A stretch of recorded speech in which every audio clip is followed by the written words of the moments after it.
The Texas sun hung low over the horizon, casting long golden streaks across the endless fields of the Walker Ranch.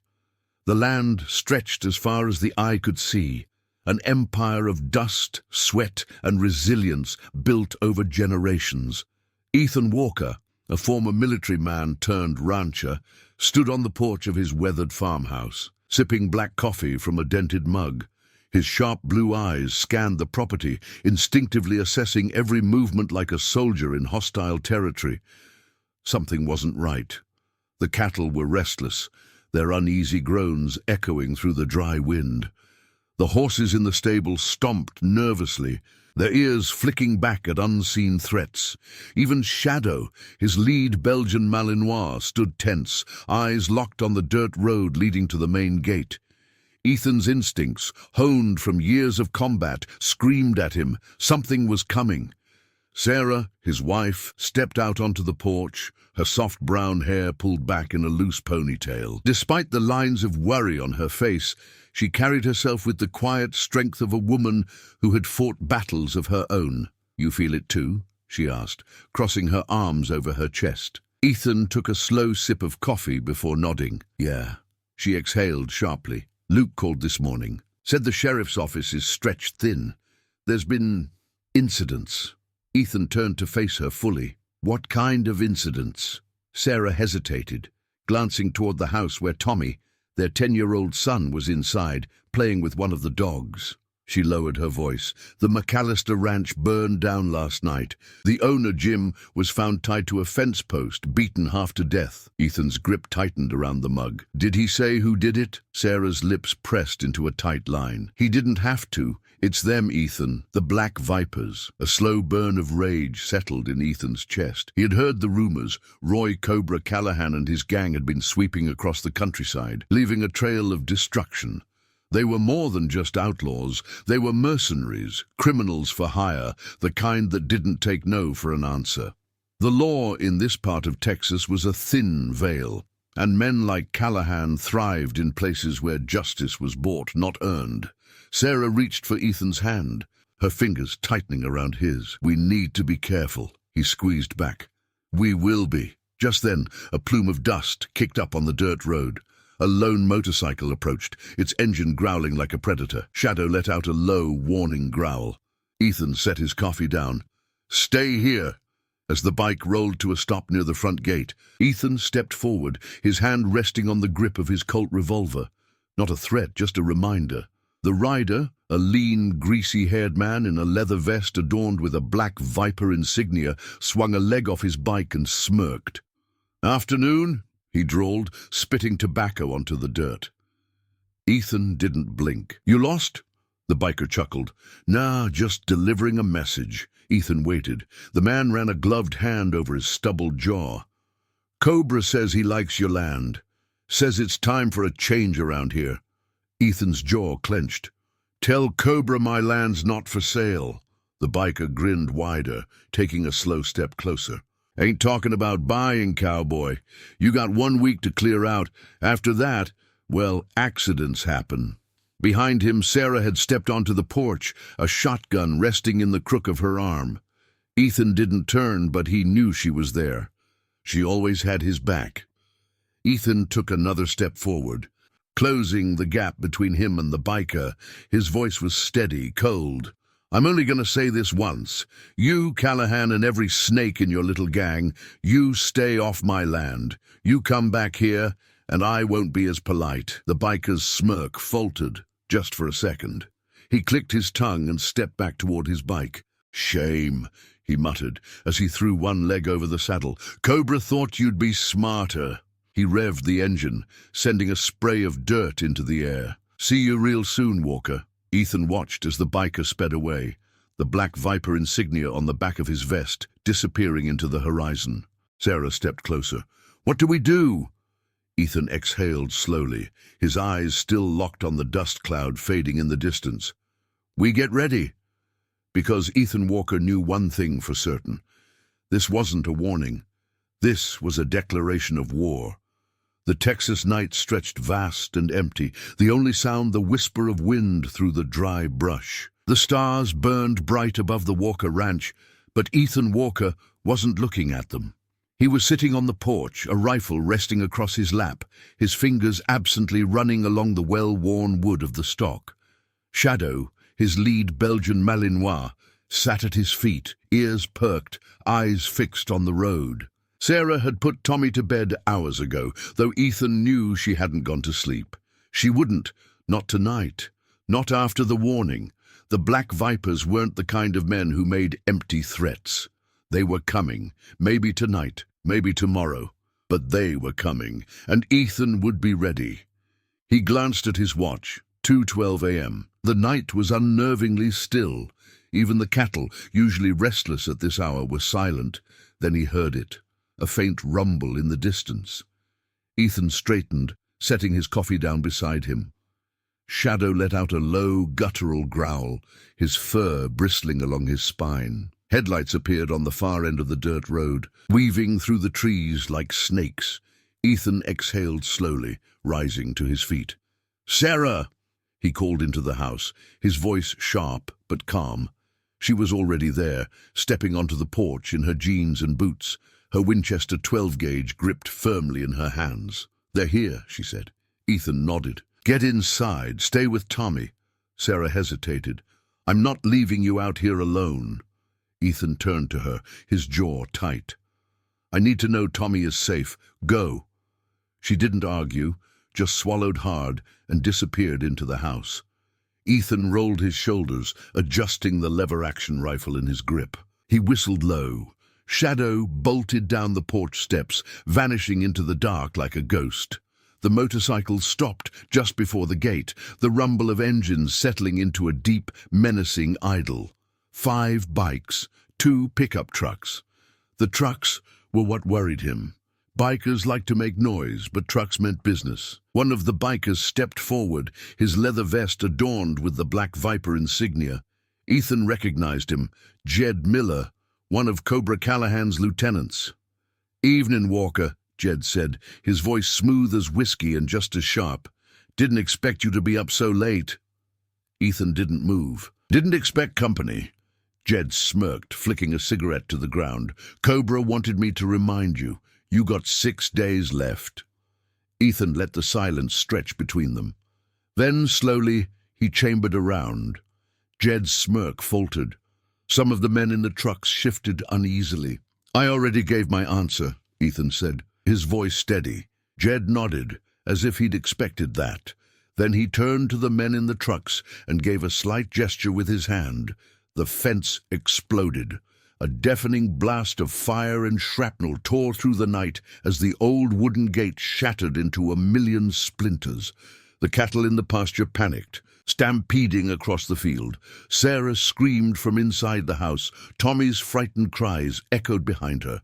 Ethan didn't hesitate. He raised his rifle and fired. The shot slammed into the hood of the nearest truck, sending sparks into the air. Shadow burst from the darkness, launching himself at one of the bikers.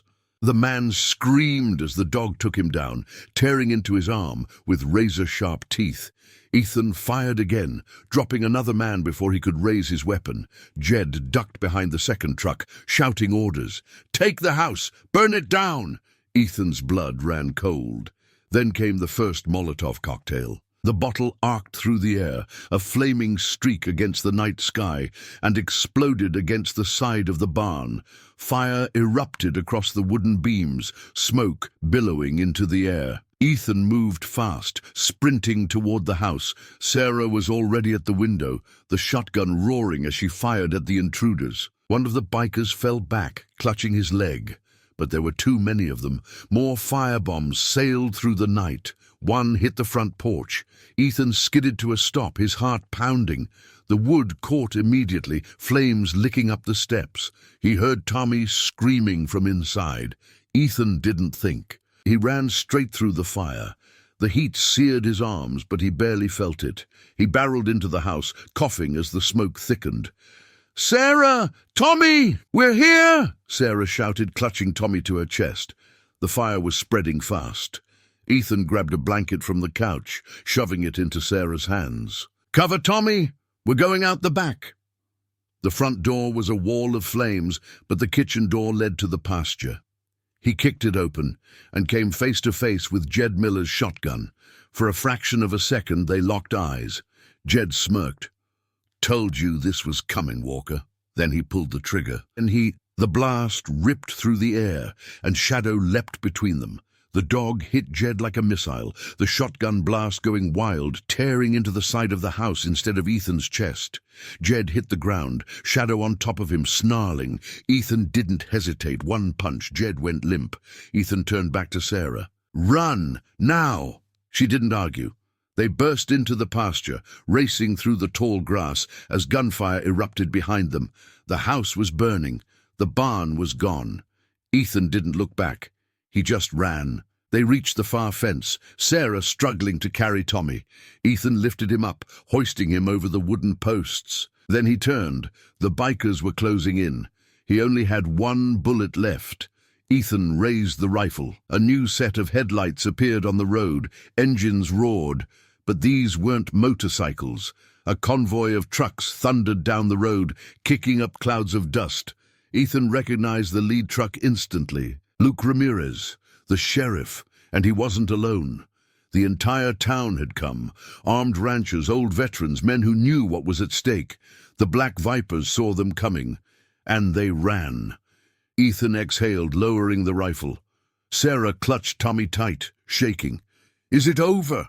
Ethan looked at the burning house, at the smoldering barn, at the retreating taillights of the men who had tried to take everything from him. He set his jaw.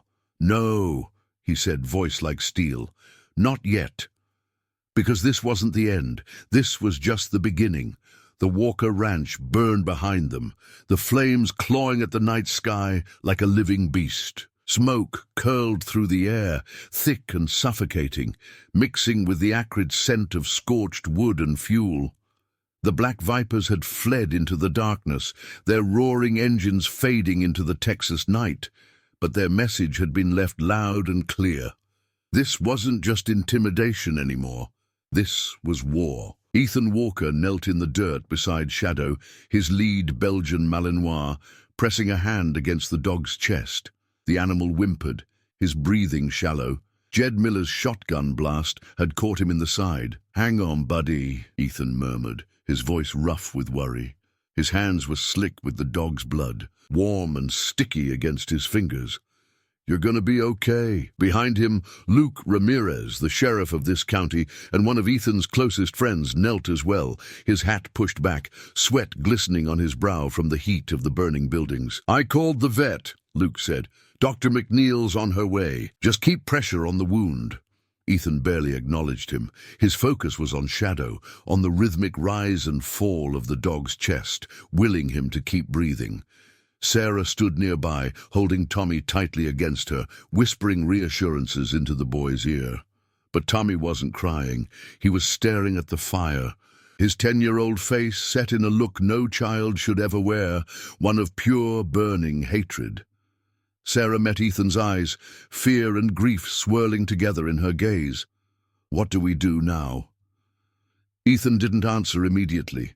He rose to his feet, his hands trembling with rage as he wiped Shadow's blood on his jeans. His home was gone. His land had been violated. His family had been attacked. And Cobra Callahan thought he could just walk away from this? No, he couldn't. Ethan turned to Luke. "How many men did you bring?" Luke exhaled heavily. "Half the town. Ranchers, old war vets, some of my deputies. Everyone's tired of these bastards running wild." Ethan nodded. He had been fighting this war alone, thinking it was just his battle. But now he understood. This wasn't just about the Walker Ranch anymore. This was about every family in this county, every rancher, every honest man and woman who refused to let criminals take their land. The Black Vipers thought they could scare people into running. They were about to learn they'd picked the wrong damn town, mobilizing the resistance. An hour later, the smoke still curled into the night sky, but the fire had begun to die down.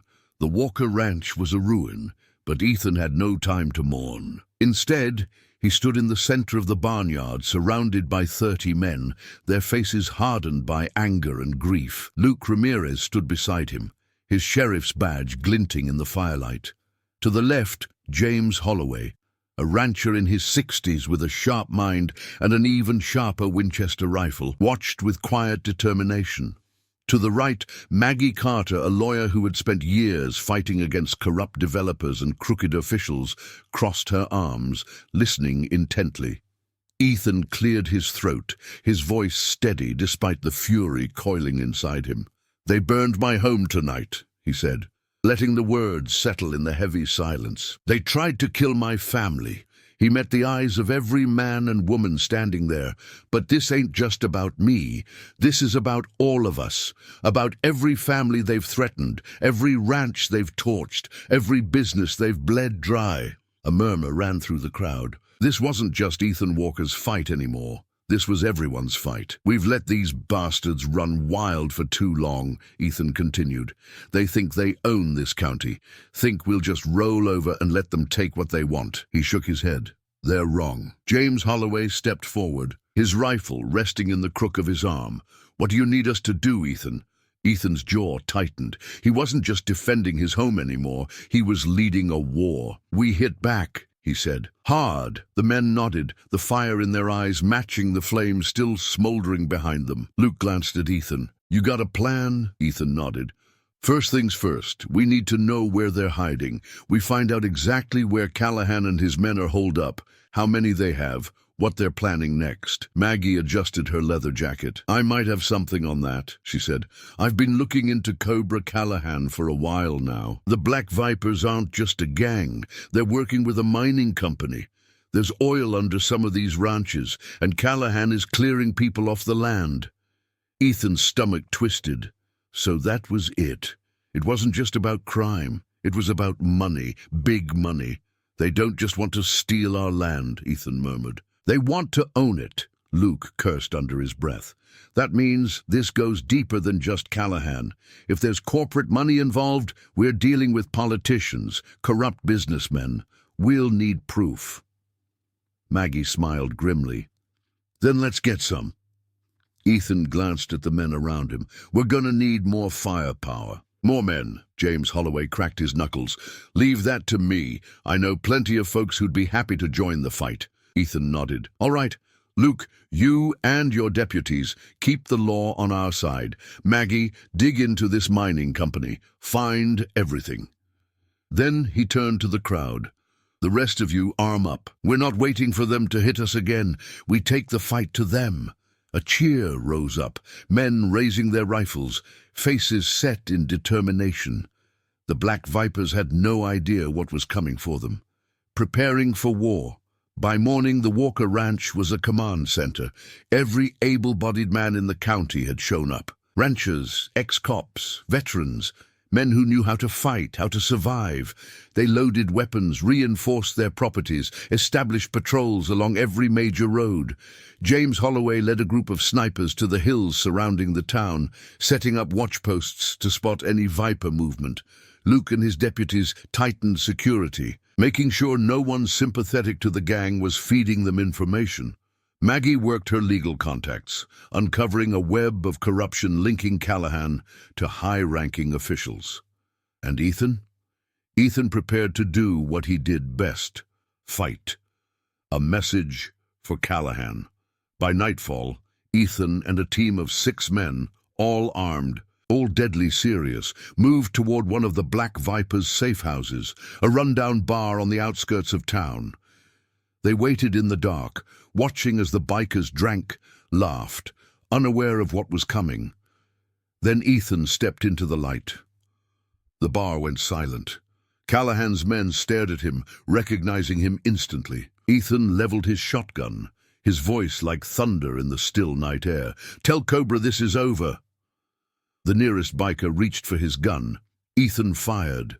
The shot blasted through the bar, shattering bottles, sending men diving for cover. Ethan chambered another round. "You've got 24 hours to leave this town, or we'll come for every damn one of you." As the dust settled, the message was clear. Ethan Walker wasn't running. He was hunting. and Callahan. His time was up. The Black Vipers had been put on notice. By dawn, word had spread across the county like wildfire. The Walker Ranch wasn't defeated. It was rising from the ashes, stronger and angrier than ever. Ethan Walker had sent a clear message, and now everyone, lawmen, ranchers, even the gang themselves, knew what was coming. This wasn't just a fight. This was a war, and wars needed soldiers. The call for help. Ethan stood at the makeshift command center, set up in the remains of his barn, staring at the county map pinned to a scorched wooden beam. The room was filled with ranchers, war veterans, and ex-lawmen, all gathered around the map, discussing their next move. Luke Ramirez, still wearing his sheriff's badge, leaned against a support post. The Vipers are scattered for now, but they'll regroup fast. Callahan's not the type to back down without making a statement. James Holloway, his old Winchester rifle slung over his shoulder, let out a dry chuckle. A statement, huh? Like burning another ranch to the ground. Silence followed. That was exactly what everyone feared. Ethan rubbed his temple. He needed more men, more firepower. That's when Maggie Carter spoke up. I might have a solution. Every head turned toward her. Maggie had been working non-stop since last night, digging through legal records, corporate ties, and local corruption. Callahan's operation isn't just a gang of bikers running amok, she said. He's connected to something much bigger. She dropped a file onto the table. Oil. Ethan flipped open the folder, scanning the documents. His jaw tightened as realization sank in. It was never about just stealing land, Maggie continued. Callahan's working with a mining corporation, one that wants control of every acre in this county. Luke cursed under his breath. Which means Callahan isn't just a gang leader, he's a hired thug. Ethan exhaled. So that was the game. The Vipers weren't just attacking ranchers, they were clearing land, pushing people out so the corporation could move in without resistance. And the law, bought and paid for. Luke slammed a fist on the table. We can't fight this alone. Ethan nodded. He knew what needed to be done. He turned to James. You still got friends? James smirked. Enough to raise some hell. Ethan turned to Maggie. What about legal backup? Maggie crossed her arms. I can get you attention, but we need something bigger. Federal attention. Ethan's mind raced. They didn't have time to wait for official justice. The Vipers would strike again before any investigation took root, which meant he needed fighters. Now. His eyes settled on a single name in his mind. A man he hadn't seen in 10 years, a man who owed him a debt. Ethan picked up his burner phone and dialed. The line rang 3 times before a gravelly voice answered. Been a long time, Walker. Ethan's grip tightened around the phone. Not long enough, Logan. The voice on the other end let out a low chuckle. Sounds like trouble. Ethan stared out at what remained of his ranch. You have no idea. Riding into battle by sundown, the dirt roads leading into Walker Ranch kicked up clouds of dust as trucks and motorcycles rolled in one after another. They weren't cops. They weren't mercenaries. They were fighters. Some were old war buddies of Ethan's, men who had served in the Middle East and knew what it meant to fight against impossible odds. Others were local ranchers, men who had lost cattle, land, and family to Callahan's gang, and leading the charge, Logan Kane. Ethan stepped onto the porch as the convoy pulled to a stop. Logan, tall and built like a damn tank, swung down from his Harley, his black leather vest covered in military patches. His cold grey eyes settled on Ethan. You look like hell. Ethan smirked. You still smell like whiskey. Logan grinned. Ain't changed. They clasped hands. It had been 10 years since they'd last seen each other. Now, they were here for war. Logan turned, surveying the growing army behind him. Got 50 men ready to roll, he said. More coming by morning. Ethan exhaled slowly. For the first time in days, he felt like they actually had a chance. The Vipers' next move. While Ethan built his army, Cobra Callahan was planning his next strike.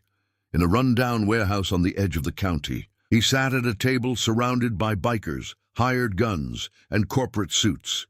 Jed Miller, still nursing a busted nose from Ethan's fist, leaned against the wall, spitting blood onto the floor. "They ain't scared," he growled. "Walkers rallying the whole damn county." Callahan leaned back in his chair, twirling a switchblade between his fingers. "Let them," he said coolly. The corporate representative sitting across from him cleared his throat. "Our investors aren't paying for a war, Callahan. They want results." Callahan smirked. "Then they'll get results." He gestured to a map of the county, his knife tapping against a location near Walker Ranch. "They think they're tough? Let's see how tough they are when we take something they can't replace." Jed frowned. "What's that?" Callahan's smirk widened. "Their families." The ambush. The attack came at midnight. Gunshots rang out from the east pasture. Ethan jerked awake, grabbing his rifle. Outside, engines roared. The Black Vipers had returned, not to fight, not to burn, to take hostages. Men burst into the ranchers' homes, dragging wives, children, and elderly parents out into the night. Sarah's screams echoed through the air, and then Tommy's voice. "Dad!" Ethan's blood ran ice cold. He charged outside just in time to see Jed Miller forcing Tommy into the back of a pickup truck. "No!" Ethan bellowed. He raised his rifle. A gunshot exploded near his head. He dove for cover, bullets tearing into the dirt around him. "Stand down!" Callahan's voice boomed over the chaos. The firing stopped. Ethan emerged from behind the truck, his hands trembling with fury as he watched Callahan step forward. Tommy, his hands tied, sat in the back of the pickup, his face pale with fear. Callahan grinned. "You want to keep fighting, Walker? Fine. But now, we set the rules." He climbed onto his bike, revving the engine. "You got 1 day to surrender your land. 1 day, or the boy dies." Then, just like that, they were gone. The roar of their engines faded, leaving behind only the shattered remains of a father who had just lost his son. Ethan dropped to his knees, breathing hard, his hands shaking with rage. Luke put a hand on his shoulder. "We'll get him back, Ethan." Ethan lifted his head. His eyes were cold as steel. "No," he growled. "We won't just get him back. We'll end them." The Black Vipers had made their move. They had taken Tommy Walker, Ethan's son, and in doing so, they had crossed the only line that could never be forgiven. Now, it wasn't just about land or survival. It was about vengeance.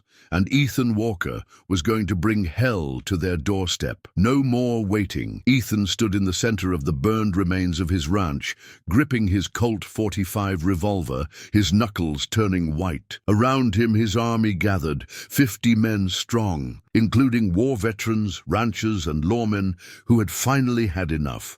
The moon cast a silver glow over the battered land, illuminating the hardened faces of men who had come to fight. Sheriff Luke Ramirez was there, checking the magazine on his rifle. James Holloway, the old sniper, stood silent, his Winchester slung across his back. Logan Kane, Ethan's old war buddy, sat on his Harley, a lit cigar clenched between his teeth. "We waiting for something, Walker?" Ethan turned toward them, his face dark with fury. "They took my son," he said, his voice low but sharp as a blade. "They gave me a choice, give up my land or lose Tommy." He took a deep breath, steadying himself. "I'm not making deals with these bastards." A murmur of agreement rippled through the group. Luke adjusted his hat.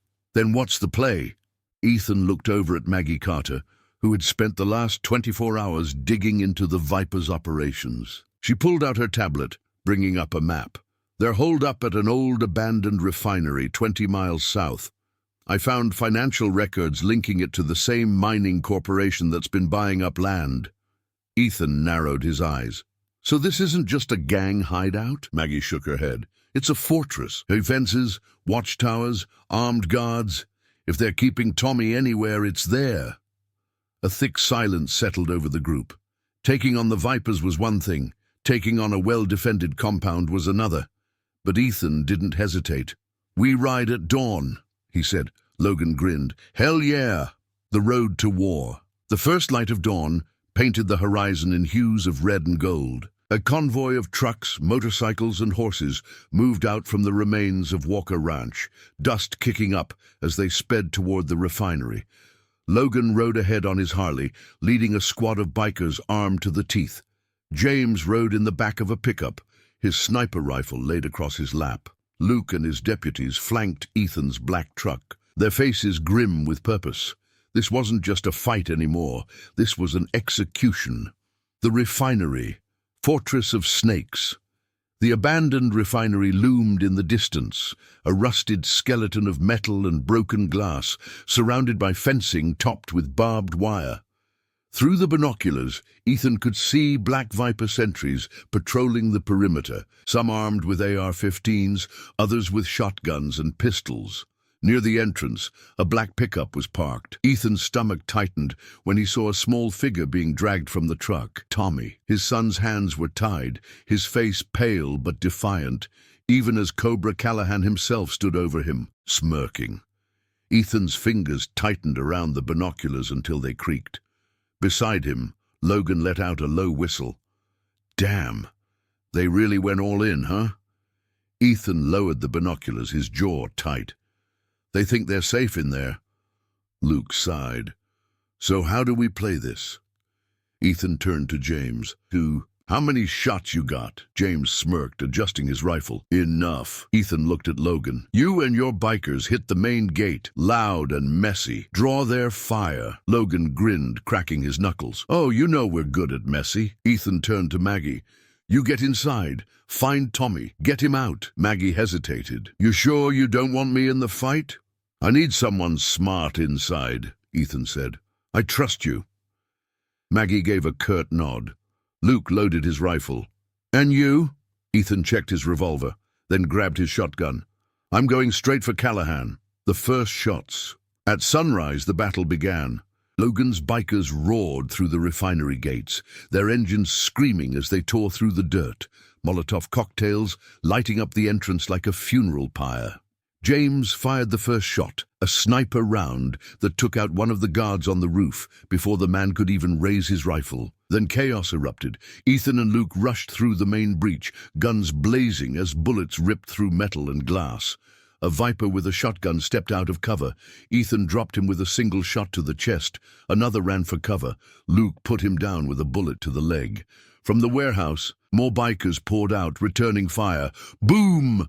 A propane tank near the refinery exploded, sending a shockwave through the battlefield. Ethan barely had time to react before Jed Miller came charging out of the smoke, a crowbar in his hands. The swing came fast. Ethan ducked, the metal whistling past his head. He countered with a hard punch to Jed's ribs, then a vicious elbow to the face. Jed staggered back, blood spraying from his nose. Ethan leveled his gun. This is for my son. He pulled the trigger. Jed Miller hit the ground. Rescuing Tommy inside the main refinery building, Maggie moved fast, using the chaos outside as cover. She found Tommy in a small storage room, his hands bound, a guard watching over him. Maggie didn't hesitate. She pulled her knife, came up behind the guard, and buried it in his neck. The man gurgled, collapsing to the ground. Tommy's eyes widened. You killed him! Maggie untied his hands, her expression hard but warm. Damn right I did. Now let's get you out of here. Tommy nodded, his little hands balling into fists. I want to fight. Maggie smiled. You will. But first, we need to get you to your dad. The final confrontation. As the battle raged, Ethan pushed forward, dodging bullets as he stormed into the main warehouse. And there, standing in the center of the room, waiting for him, was Cobra Callahan. The gang leader grinned, his revolver in one hand, a hunting knife in the other. You're a tough bastard, Walker, Callahan sneered, but you're out of time. Ethan didn't wait. He fired first. But Callahan ducked, the bullet whizzing past his ear. Then Callahan lunged. The knife slashed toward Ethan's ribs. He barely managed to block with his forearm, pain flaring up his arm as the blade cut deep. He countered with a headbutt, stunning Callahan long enough to slam him into a stack of barrels. Callahan spit blood, laughing. This ain't over, cowboy. Ethan cocked his revolver. Yes, it is. Boom. One bullet, straight to the chest. Cobra Callahan fell, and just like that, the Black Vipers were finished. The aftermath. By sunset, it was over. The Vipers were either dead or arrested. Tommy was safe, and Ethan Walker stood over Callahan's corpse. His revenge complete. Luke clapped a hand on his shoulder. What now? Ethan looked out over the battlefield. His land, his town, his people. We rebuild. The battle was won, but the war had left scars that would never fully heal. By the time the dust settled, the Black Vipers were no more. Their leader, Cobra Callahan, lay dead, and his men had either been killed, captured, or fled into the night like the cowards they were. But the cost of victory was high. The Walker Ranch was in ruins. Half the town bore the marks of war, burned buildings, shattered windows, bullet-riddled fences. Ethan Walker had gotten his son back, but the fire of revenge that had burned in his chest was far from extinguished. Because he knew, even with the Vipers crushed, the real enemy still lurked in the shadows. A town in ruins. 2 days after the battle, the town of Clearwater County still smelled of gunpowder, smoke, and blood. Dozens of ranchers, lawmen, and volunteers worked tirelessly, cleaning up the destruction left behind. The Walker Ranch, once a proud symbol of hard work and resilience, was now a scorched husk. Its barn collapsed, the main house gutted by fire. Ethan stood among the ruins, his hands resting on his hips, his face lined with exhaustion. Luke Ramirez walked up beside him, adjusting his sheriff's badge, which was now dented from a stray bullet during the fight. "You gonna rebuild?" Luke asked, though the answer seemed obvious. Ethan nodded slowly. "Yeah," he said, his voice low but steady. "But first I need to make sure this never happens again," Luke sighed, rubbing his stubbled jaw. "You think it's over?" Ethan turned to him, his gaze like steel. "Callahan was just a tool," he said, "a blunt instrument. The real enemy is still out there, the ones who hired him." Luke muttered a curse under his breath. "The mining company." Ethan nodded. "They used the Vipers to do their dirty work. Now that Callahan's dead, they'll send someone else. Maybe not tomorrow, maybe not next week, but they'll come." Luke exhaled sharply, shaking his head. "Damn, Ethan. You just can't enjoy a win, can you?" Ethan didn't smile. This wasn't a win. Not yet. The men behind the curtain. Maggie Carter was already 3 steps ahead. While the rest of the town dug themselves out of the rubble, she had been working day and night, following the money, tracing the corruption. And now she had a name. She slammed the folder down on the bar counter at Earl's Tavern, where Ethan, Luke, and Logan Kane were gathered for a much-needed drink. "I found him," Maggie said, her voice hard and unyielding. Ethan set down his whiskey glass, flipping open the file. A photograph of a slick-looking businessman in a tailored suit stared back at him. "Gerald Shaw," Maggie nodded. "CEO of Western Horizons Energy. That's the company bankrolling Callahan, buying up land, bribing officials. He's been doing this across 5 counties, and Clearwater is just another stepping stone." Ethan felt his blood simmer. "So Callahan was just his attack dog," he muttered. "Exactly," Maggie confirmed. "Shaw hires men like Callahan to terrorize locals into giving up their land. Once they do, Shaw's company moves in, buys it for pennies on the dollar, and strips it for oil." Luke whistled low. "Son of a bitch," Logan smirked, taking a drag of his cigarette. "So when do we kill him?" Maggie shot Logan a sharp glare. "That's not how this works," Logan shrugged. "Worked just fine with Callahan." Maggie crossed her arms. "Callahan was a criminal, a murderer. Shaw is a corporate executive.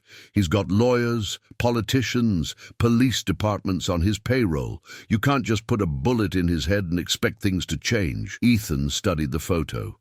He'd seen men like Shaw before, men who never got their hands dirty, who let others do their killing for them. And those men were the most dangerous kind. Maggie leaned forward, lowering her voice. "If we want to take him down, we need to be smart. Find his weak spot, expose him, make him run." Ethan nodded slowly. "Then let's find it." The hunter becomes the hunted. Gerald Shaw didn't get to where he was by being careless. The day after Callahan's death, he packed his bags, boarded his private jet, and disappeared. But Maggie had anticipated that. She had been tracking his financial movements, following his shell companies, offshore accounts, and corporate records. And she had found something, a small private compound in New Mexico, Shaw's personal retreat. "He's holed up there," Maggie said, circling the location on a map. "Surrounded by a private security team. No official ties to the company, no paper trail.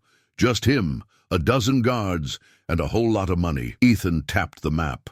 "Then that's where we go," Logan grinned. "Now you're talking," Luke sighed, rubbing his temples. "Jesus, you're planning a damn covert assault on a billionaire's hideout." Ethan didn't blink. "Damn right I am." Breaking the snake's neck. The New Mexico desert stretched out under the moonlight, a barren landscape of sand, rock, and deathly silence. Ethan and his team lay hidden in the brush, watching Shaw's compound through their binoculars.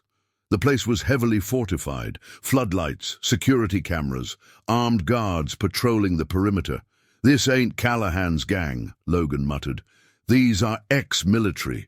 Ethan nodded. "Good, then they'll go down quick." James Holloway settled into position, adjusting his sniper scope. "I got eyes on 2 on the east tower." Maggie, tucked behind a rock, whispered, "We do this right. We don't need a fight. We grab Shaw, get him on tape confessing, and hand him over to the feds." Logan chuckled darkly. "Yeah, and if he doesn't want to talk?" Ethan chambered a round into his rifle. "Then we make him." The final move. The attack was swift. James took out the 2 guards on the east tower with silent headshots. Logan and his bikers breached the south gate, taking out the security station before they could sound an alarm.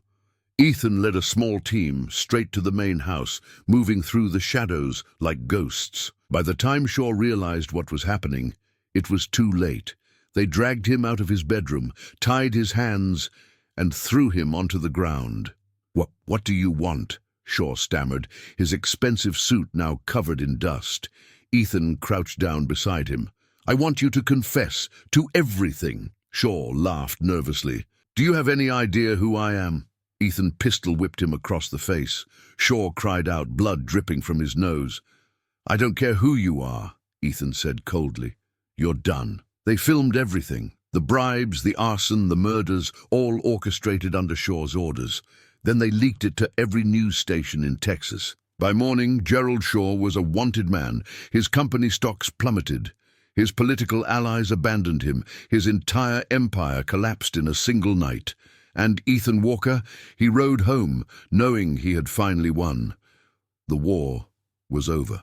The future of the Walker Ranch. Months later, the Walker Ranch was rebuilt, stronger than before. The vipers were gone. The land was safe. And Tommy Walker? He stood beside his father, watching the sun rise over their home, knowing he would never be afraid again. Because Ethan Walker had made damn sure of that. Forever. The black vipers were gone. The corporate empire that bankrolled them had crumbled. But Ethan Walker knew better than to believe the war was over, because men like Victor Callahan and Gerald Shaw weren't the only ones willing to spill blood for power. There was always someone waiting in the shadows, ready to step into the void. And Ethan had just made himself the most dangerous man in Texas, which meant he had a target on his back. A warning in blood. It started with a body. A week after the fall of Western Horizon's energy, Ethan was riding the perimeter of the ranch when he caught sight of something wrong. Near the new front gate, where the old fence had burned down, a figure hung from a tree, arms bound, feet dangling lifelessly. Ethan yanked his horse to a stop, heart hammering. He dismounted, his boots crunching the dirt, his fingers gripping the handle of his revolver as he approached.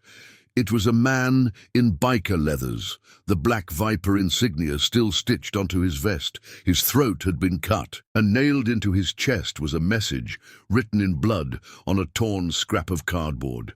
"This ain't over." Ethan's jaw tightened. It was a calling card, a declaration that the war had just changed hands. He pulled his knife, cutting the man down, his body collapsing into the dust. The sun blazed overhead, but a chill settled in Ethan's bones. Someone had sent a message, and Ethan intended to answer it. The sons of the Viper. By nightfall, Luke Ramirez, Logan Kane and Maggie Carter were all gathered at Earl's Tavern, the air thick with tension. Ethan tossed the blood-stained scrap of cardboard onto the bar, his voice flat and dangerous. "They're back." Luke picked up the note, his eyes darkening. "Damn it!" Logan took a slow drag off his cigar, then exhaled, shaking his head. "You kill one snake, another always grows back." Maggie had already pulled out her tablet, typing furiously. "I ran background checks on the Black Viper's remaining members after Callahan was killed. Most of them are either dead, in prison, or on the run." Luke frowned. "Then who the hell sent this?" Ethan leaned forward. "Callahan had a brother." The room went silent. Maggie looked up from her screen, her expression grim. "Victor Callahan." Luke cursed. "I thought he was locked up." "He was," Maggie confirmed. "But 3 days ago he walked out of Huntsville State Prison. No record of release, no explanation." Logan chuckled darkly. "Looks like somebody pulled some strings to get him loose."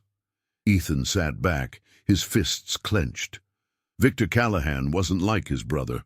Cobra had been reckless, a thug with ambition. Victor was worse. He had run the Vipers before Cobra took over, back when the gang had been less about territory and more about organized crime. Where Cobra had relied on fire and intimidation, Victor preferred silence and knives in the dark. Maggie exhaled, setting down her tablet. "If he's back, he's not coming alone." Ethan nodded. "He's coming to finish what his brother started." A trap in the dark. That night, Ethan didn't sleep. Instead, he rode the ranch perimeter, his rifle strapped to his back, Shadow at his side, sniffing the air for intruders. Something about the murdered man at the gate kept gnawing at him. Victor Callahan had never been the type to send warnings. He was the type to go straight for the kill, which meant this wasn't a warning. It was bait. Ethan turned his horse sharply, spurring it toward the northern fence line, toward the section where the tree line was thickest, where someone could slip through the dark unseen. As he neared the trees, Shadow stopped suddenly, his ears perked, a low growl rising from his throat. Ethan instinctively reached for his rifle. Then he heard it, a twig snapping. The shadow of a man shifted between the trees, and then a gunshot exploded through the night. Ethan dove from his horse, rolling into the dirt as a bullet barely missed his head. Shadow snarled and lunged, disappearing into the trees. Another shot rang out, then a scream. Ethan didn't wait. He moved fast, raising his rifle, scanning the darkness. A figure emerged from the trees, stumbling, clutching his bleeding leg. One of Victor Callahan's men, gasping in pain. Shadow had torn him apart. Ethan stepped forward, pressing the barrel of his rifle against the man's forehead. "Who sent you?" The man spat blood, grinning through the pain. "You already know." Ethan pulled back the hammer of his rifle. "Then tell me where he is." The man laughed, his teeth stained red. "He's already here." Then another shot rang out. Ethan hit the ground as a bullet tore through the air, embedding itself in the dirt where he'd just stood. A second shooter in the trees. But before Ethan could react, headlights flooded the pasture. A convoy of motorcycles roared toward the ranch, dust billowing behind them. The sons of the Viper had arrived. The first strike. Ethan ran toward the barn, firing into the dark, dropping the second shooter, just as Luke and Logan came barreling out of the house, guns blazing. The motorcycles split off, circling the ranch, their riders opening fire. Bullets ripped into the fences, tearing apart wood and barbed wire. Logan let out a battle cry, charging forward on foot, his shotgun barking fire, blowing one rider clean off his bike. Luke shouted orders to his deputies, who had just arrived in their squad cars, sirens blaring. Maggie ran from the house, a pistol in her hands, taking cover behind the truck. But Ethan wasn't focused on the gunfight raging around him. He was looking for Victor. because this wasn't just an attack. This was a distraction. The showdown. Ethan spotted him, standing on the hill just beyond the barn, watching the chaos below like a king surveying his battlefield. Victor Callahan. He looked nothing like his brother.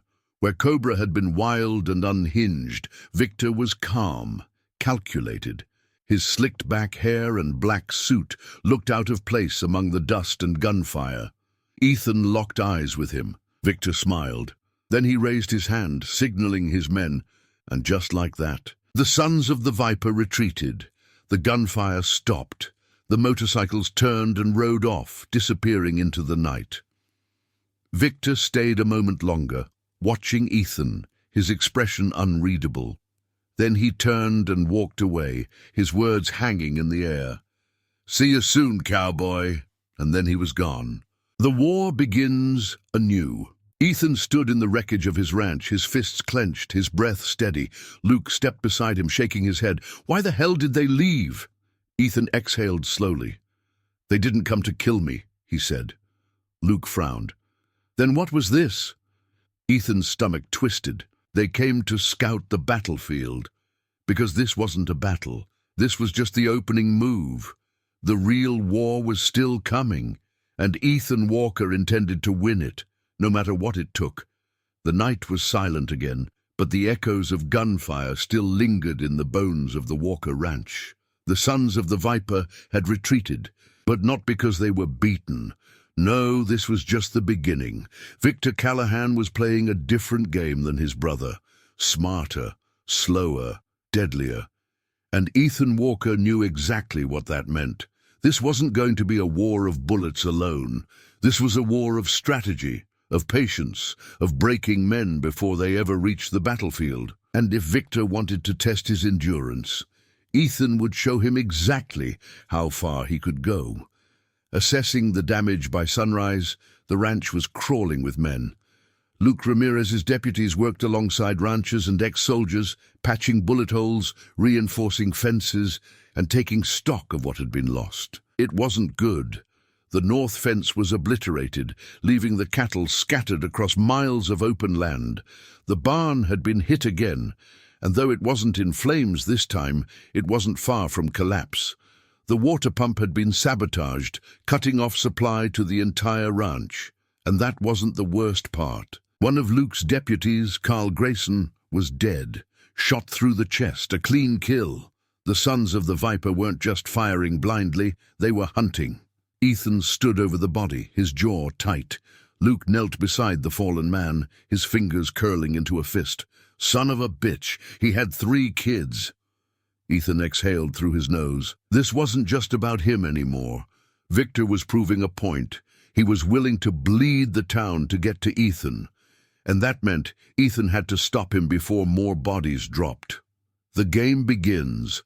Maggie Carter slammed a thick file down onto the hood of Ethan's truck, flipping through pages of documents, maps, and crime reports. "I dug into Victor's movements," she said. "He's been out of prison for a week. And in that time, he's already restructured what's left of the Black Vipers." Luke leaned in, scanning the documents. "Where the hell is he getting his backing?" Maggie's expression darkened. "Same place his brother did." She pulled out a corporate report, Western Horizons Energy. Ethan's stomach turned. "They're still operating?" Maggie nodded. "Gerald Shaw is gone, but he wasn't the only executive. His second-in-command, Michael Brant, took over." Luke scoffed. "Jesus, so we cut off one snake's head, and another slithered right in." Ethan wasn't surprised. Men like Brant didn't care about loyalty or legacy. They cared about profit. And if the Walker Ranch was still standing, it meant they weren't done with this land yet.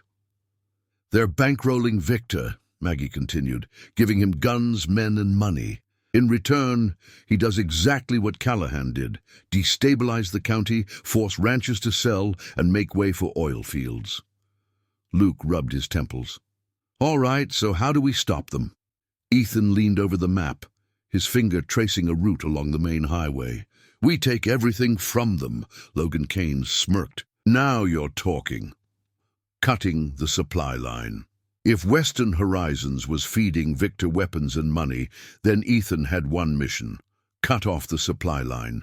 That night, he rode with Logan and 5 of his best men, tracking a shipment of guns moving along Highway 87. James Holloway had already set up a sniper perch on a rocky bluff overlooking the road. His scope trained on the target. Luke had blocked off part of the highway, forcing the convoy to take the back roads through Clearwater Canyon, a narrow stretch of dirt and rock with nowhere to run. It was the perfect place for an ambush. Ethan crouched behind a rock outcropping, his rifle ready. Through the binoculars, he saw 3 black SUVs and a semi-truck hauling a cargo container. Guns, ammo, cash, everything Victor needed to keep his war going, and in 5 minutes it would all be gone. Logan grinned beside him. "Gotta love a good hijacking." Ethan didn't smile. "Keep it clean. We take the truck. No unnecessary blood." Logan sighed. "You're no fun." The convoy rumbled closer. Ethan gave the signal. James fired first. A single shot shattered the front windshield of the lead SUV, sending it spinning off the road and into the canyon wall. Luke's deputies blocked the exit, flashing their badges. The remaining guards stepped out, weapons raised. Ethan stepped into the headlights, his shotgun leveled. "Drop your weapons." One of the guards hesitated, then went for his gun. Ethan didn't hesitate. Boom! The man collapsed, his weapon clattering onto the pavement. The rest froze. Ethan gestured toward the truck. "Pop the lock." One of the men obeyed, unlocking the cargo door. Inside, boxes upon boxes of military-grade firepower gleamed under the truck's interior lights. Logan whistled. "Damn! That's enough firepower to start a damn revolution." Ethan turned to the surviving men. "You tell Victor Callahan," he said, his voice like gravel and ice, "that his war is over before it even started." Then he dropped a match into the truck's fuel tank. The explosion lit up the night. Victor's retaliation. The next day, Ethan knew Victor would come, and he was right. The attack came at sunset, just as Ethan and his men were regrouping at the ranch. They heard the roar of motorcycles first. Then the gunfire began. Bullets ripped through fence posts and windows, forcing Ethan's men to dive for cover. Victor wasn't playing games anymore. This wasn't a raid. It was an execution. Ethan fired from behind a water trough, taking out 2 riders as they tore across the field. James picked off a sniper from one of the hills. Luke's deputies fought to hold the front gate, but the sons of the Viper kept coming. Then, through the chaos, Ethan saw him, Victor, standing in the burned-out remains of the barn, a rifle in his hands, a smirk on his face. Ethan charged through the battlefield, his boots kicking up dirt and blood, his rifle leveled. Victor turned to face him, raising his weapon. 2 men, 2 shots, 1 moment to decide it all. Boom! Victor's bullet grazed Ethan's shoulder. Ethan's shot hit Victor square in the chest. The gang leader stumbled, his eyes wide in shock. Then he collapsed. The sons of the Viper saw their leader fall, and they broke. The battle ended in minutes, and Ethan Walker stood victorious once more. The end of the war. The next morning, the sun rose over Clearwater County, shining on a town free from the Vipers. Western Horizons had pulled out, unwilling to risk any further losses. The Walker Ranch still stood, battered but unbroken. Luke sat on the porch beside Ethan, drinking black coffee. "It's over," Luke said. Ethan nodded. "For now." Luke frowned. "You think someone else will come?" Ethan stared out over the land he fought for. "Always, because men like Victor Callahan were never the last of their kind. But if they ever came back, Ethan Walker would be waiting. The sons of the Viper were dead. Victor Callahan's body was still cooling in the dirt, his men either fleeing or bleeding out in the wreckage of their final attack on Walker Ranch. For the first time in months, the land was quiet, but Ethan Walker knew better than to celebrate. Because wars like this, they never ended clean, and the real enemy, the one pulling the strings from behind a corporate desk, was still out there, watching, waiting, and Ethan had just given them one hell of a reason to strike back. Buried in the earth. The morning after the battle, the smell of blood still lingered in the air. mixing with the scent of burned wood and gunpowder. Ethan stood at the edge of a freshly dug grave, his rifle resting against his hip. The men of Clearwater County had gathered in small groups, murmuring amongst themselves as they buried the dead, both their own and what remained of the Vipers. Luke Ramirez walked up beside him, his sheriff's badge dulled by dust and grief. "You sure about this?" he asked. Ethan didn't take his eyes off the shallow graves. "They came here to die," he said flatly. "We send them back to their people. It'll only give them an excuse to come looking for revenge."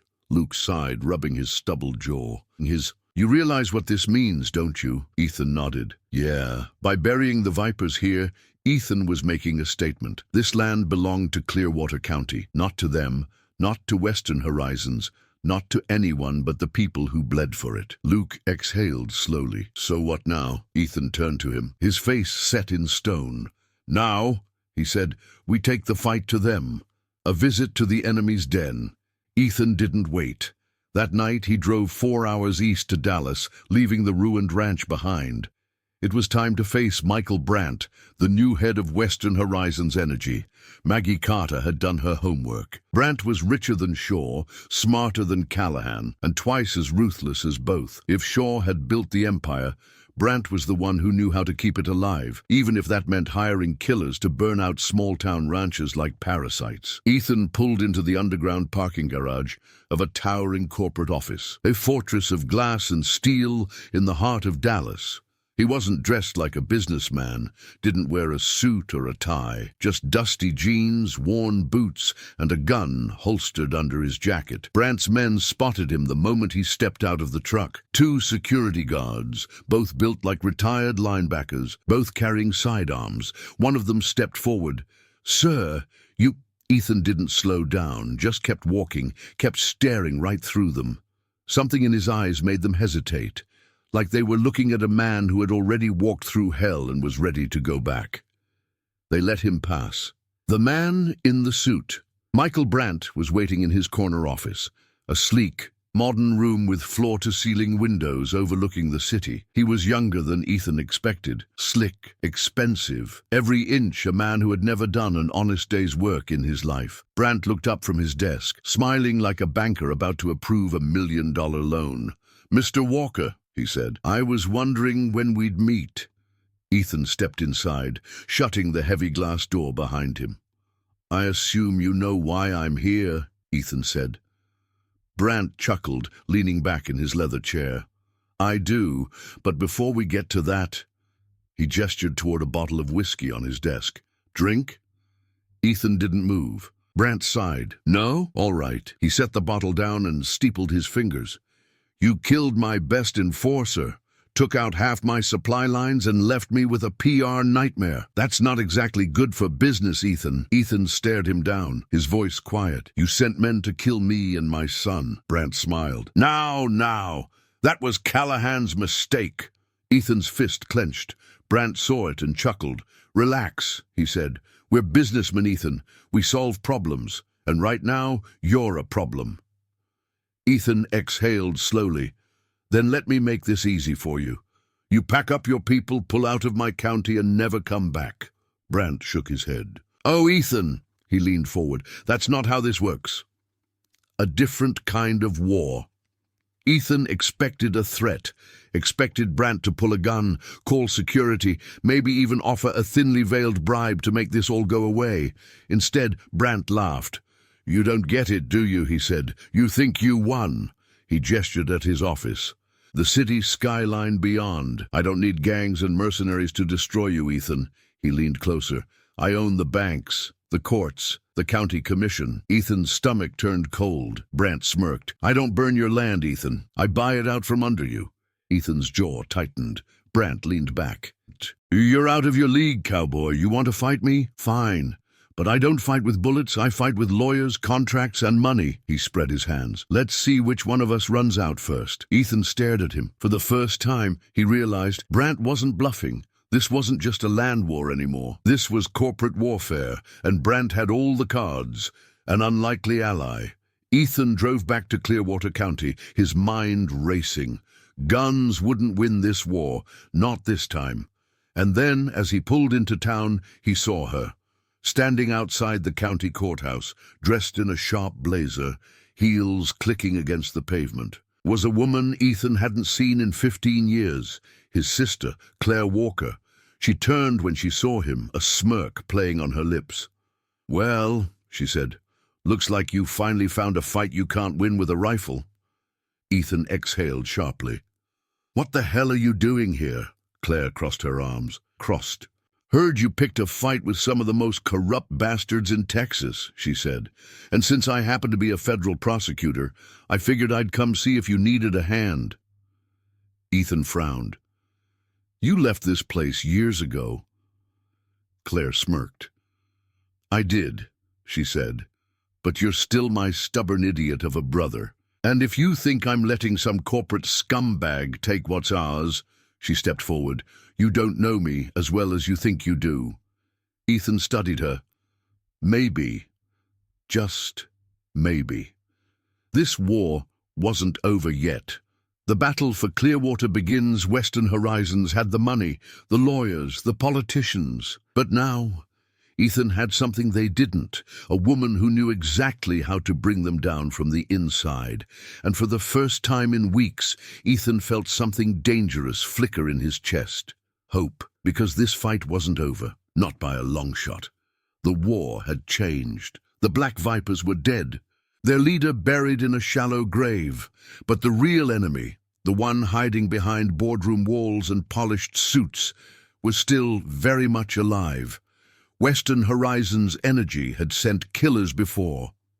Now, they were coming with lawyers, bankers, and politicians, the kind of enemies Ethan Walker couldn't put a bullet in. And standing beside him, wearing a fitted black blazer and a smirk sharp enough to cut steel, was the one person Ethan never thought he'd fight alongside again. His sister, Claire Walker, federal prosecutor, ruthless as hell, and the only person who might actually know how to destroy these bastards. Old wounds, new wars. Ethan sat on the porch of what was left of his ranch, nursing a cup of coffee that had long since gone cold. Claire leaned against the railing, arms crossed, watching him with the same piercing stare she'd had since they were kids. "You look like hell," she finally said. Ethan smirked. "You came all the way from Houston just to tell me that?" "No," she sighed, looking out over the fields. "I came because you're in deep shit, and I figured you'd need someone who can actually fight these people on their level." Ethan exhaled through his nose. "I don't fight on their level." Claire raised an eyebrow. "That's the problem, big brother. They're not fighting fair. You can't just shoot your way out of this one." Ethan's jaw tightened. "Watch me," Claire groaned, rubbing her temples. "Jesus Christ. You are impossible. Runs in the family," Ethan muttered. She shot him a death glare, but there was something else in her eyes, something almost like admiration. He still wasn't sure if she'd come to help him or bury him. Maybe both. An unwelcome guest. 2 days later, the first shot was fired. Not with a gun, with a lawsuit. A black Lincoln town car rolled up to Walker Ranch, kicking up dust as it stopped just outside the fence line. The driver's side door opened, and out stepped a man Ethan instantly hated on sight. James Whitaker, attorney for Western Horizons Energy, a sleek, polished shark in a three-piece suit, with the kind of arrogant smirk that told you he'd never worked a real day in his life. He strolled toward the porch, expensive dress shoes crunching against the gravel, holding a thick manila envelope in one hand. Ethan met him at the steps, arms crossed. "You're trespassing." Whitaker grinned, flashing perfect white teeth. "And you, Mr. Walker, are being sued for $30 million. Silence. Ethan didn't even blink. "For what?" Whitaker handed over the envelope. "Damaging corporate property, destruction of assets, interference with business operations, the usual." Ethan flipped through the paperwork, barely skimming it before shoving it back at Whitaker. "You can take this bullshit back to your boss." Whitaker's smirk didn't falter. "Oh, I'm afraid that's not how this works. You see, Mr. Walker, this isn't just a lawsuit. This is an eviction notice." Ethan stilled, Whitaker continued, relishing every word. Western Horizons now owns your land deed, purchased legally through a very generous loan default on a small technicality you seem to have overlooked. Ethan's fingers clenched into fists. You're lying. Whitaker's grin widened. Am I? Claire stepped up beside Ethan, snatching the envelope from Whitaker's hand. She flipped through the pages in seconds, her expression darkening with each passing line. Finally she looked up, her jaw tight. It's real, she muttered. Ethan's heart turned to ice. His land, his family's land. They were stealing it with ink and paper. Whitaker chuckled, adjusting his cufflinks. You have 7 days to vacate the property, if not. He shrugged. Well, we both know what happens next.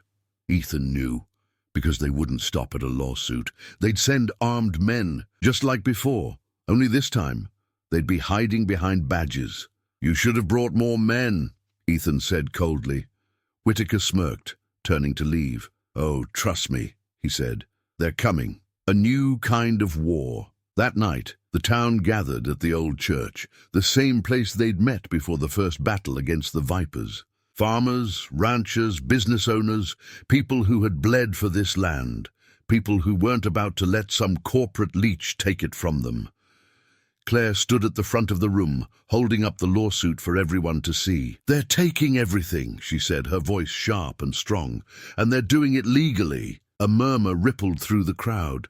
Logan Kane leaned forward from the front pew, arms crossed. Then how the hell do we stop them? Ethan's voice was quiet, but firm. We fight. Claire shook her head. Not like before. We fight smart. She laid out her plan. Step 1. Expose the fraud. Western Horizons had bribed judges, politicians and bankers. If they could prove it, they could cripple the lawsuit before it even went to court. Step 2. Turn the town against them. Western Horizons needed Clearwater to fold. If the people refused to sell, the entire operation would collapse. Step 3. Make it personal. Find Michael Brant's weaknesses. Make him bleed legally. Silence filled the church as everyone processed the plan, then slowly nods of agreement. Because this wasn't just Ethan's fight anymore. This was Clearwater County's last stand. Burning bridges. The next day, Claire went after Brant's money. Maggie Carter hacked into corporate records, uncovering shady financial transactions, offshore accounts, and illegal land acquisitions. And by the end of the week, they had everything they needed. Claire filed a countersuit. She put Western Horizons under federal investigation. And then, she took the fight straight to Brant's doorstep. Final warning. Michael Brant wasn't a fighter. He wasn't a soldier.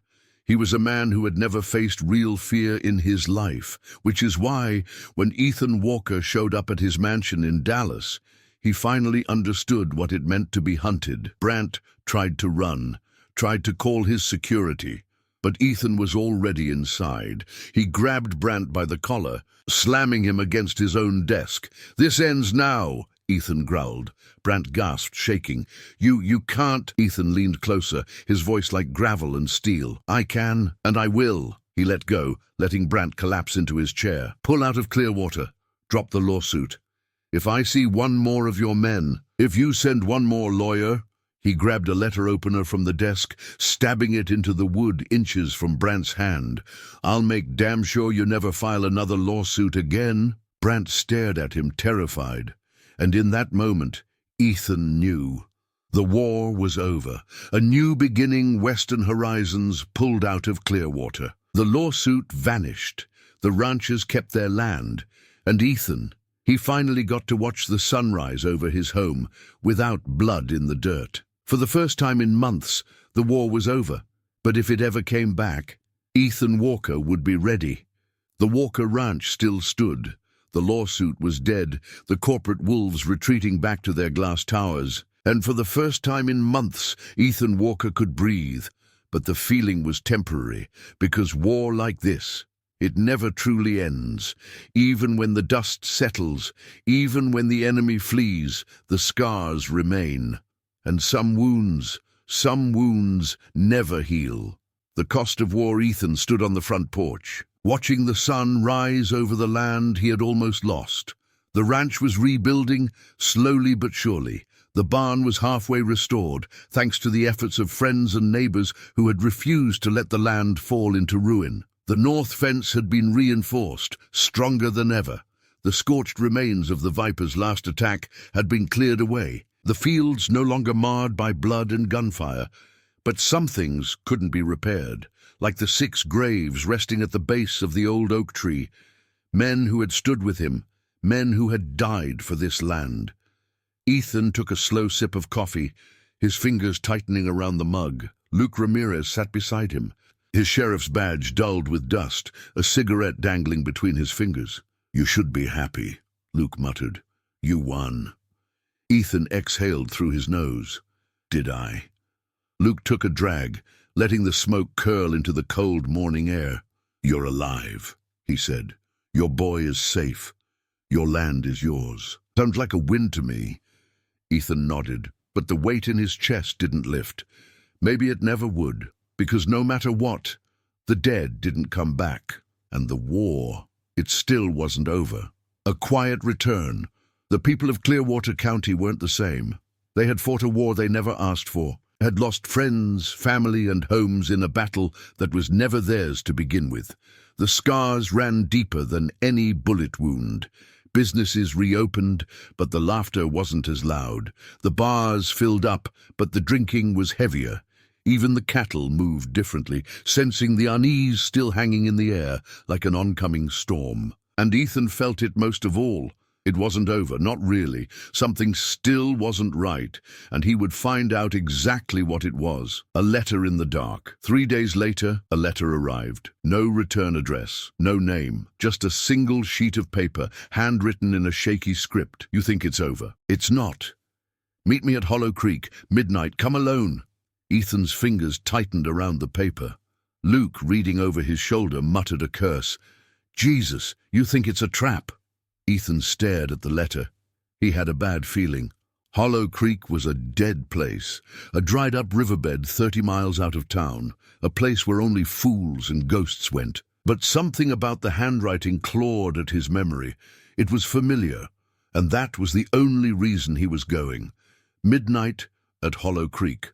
The night was black as coal, the sky moonless, the wind carrying the scent of rain. Ethan rode alone, his revolver resting on his hip, his rifle strapped to his back. The ghost town of Hollow Creek lay ahead. Nothing more than a collection of rotting wood and broken memories, a place abandoned long before Ethan was born. As he reached the dried-up riverbed, his horse snorted uneasily, sensing something in the dark.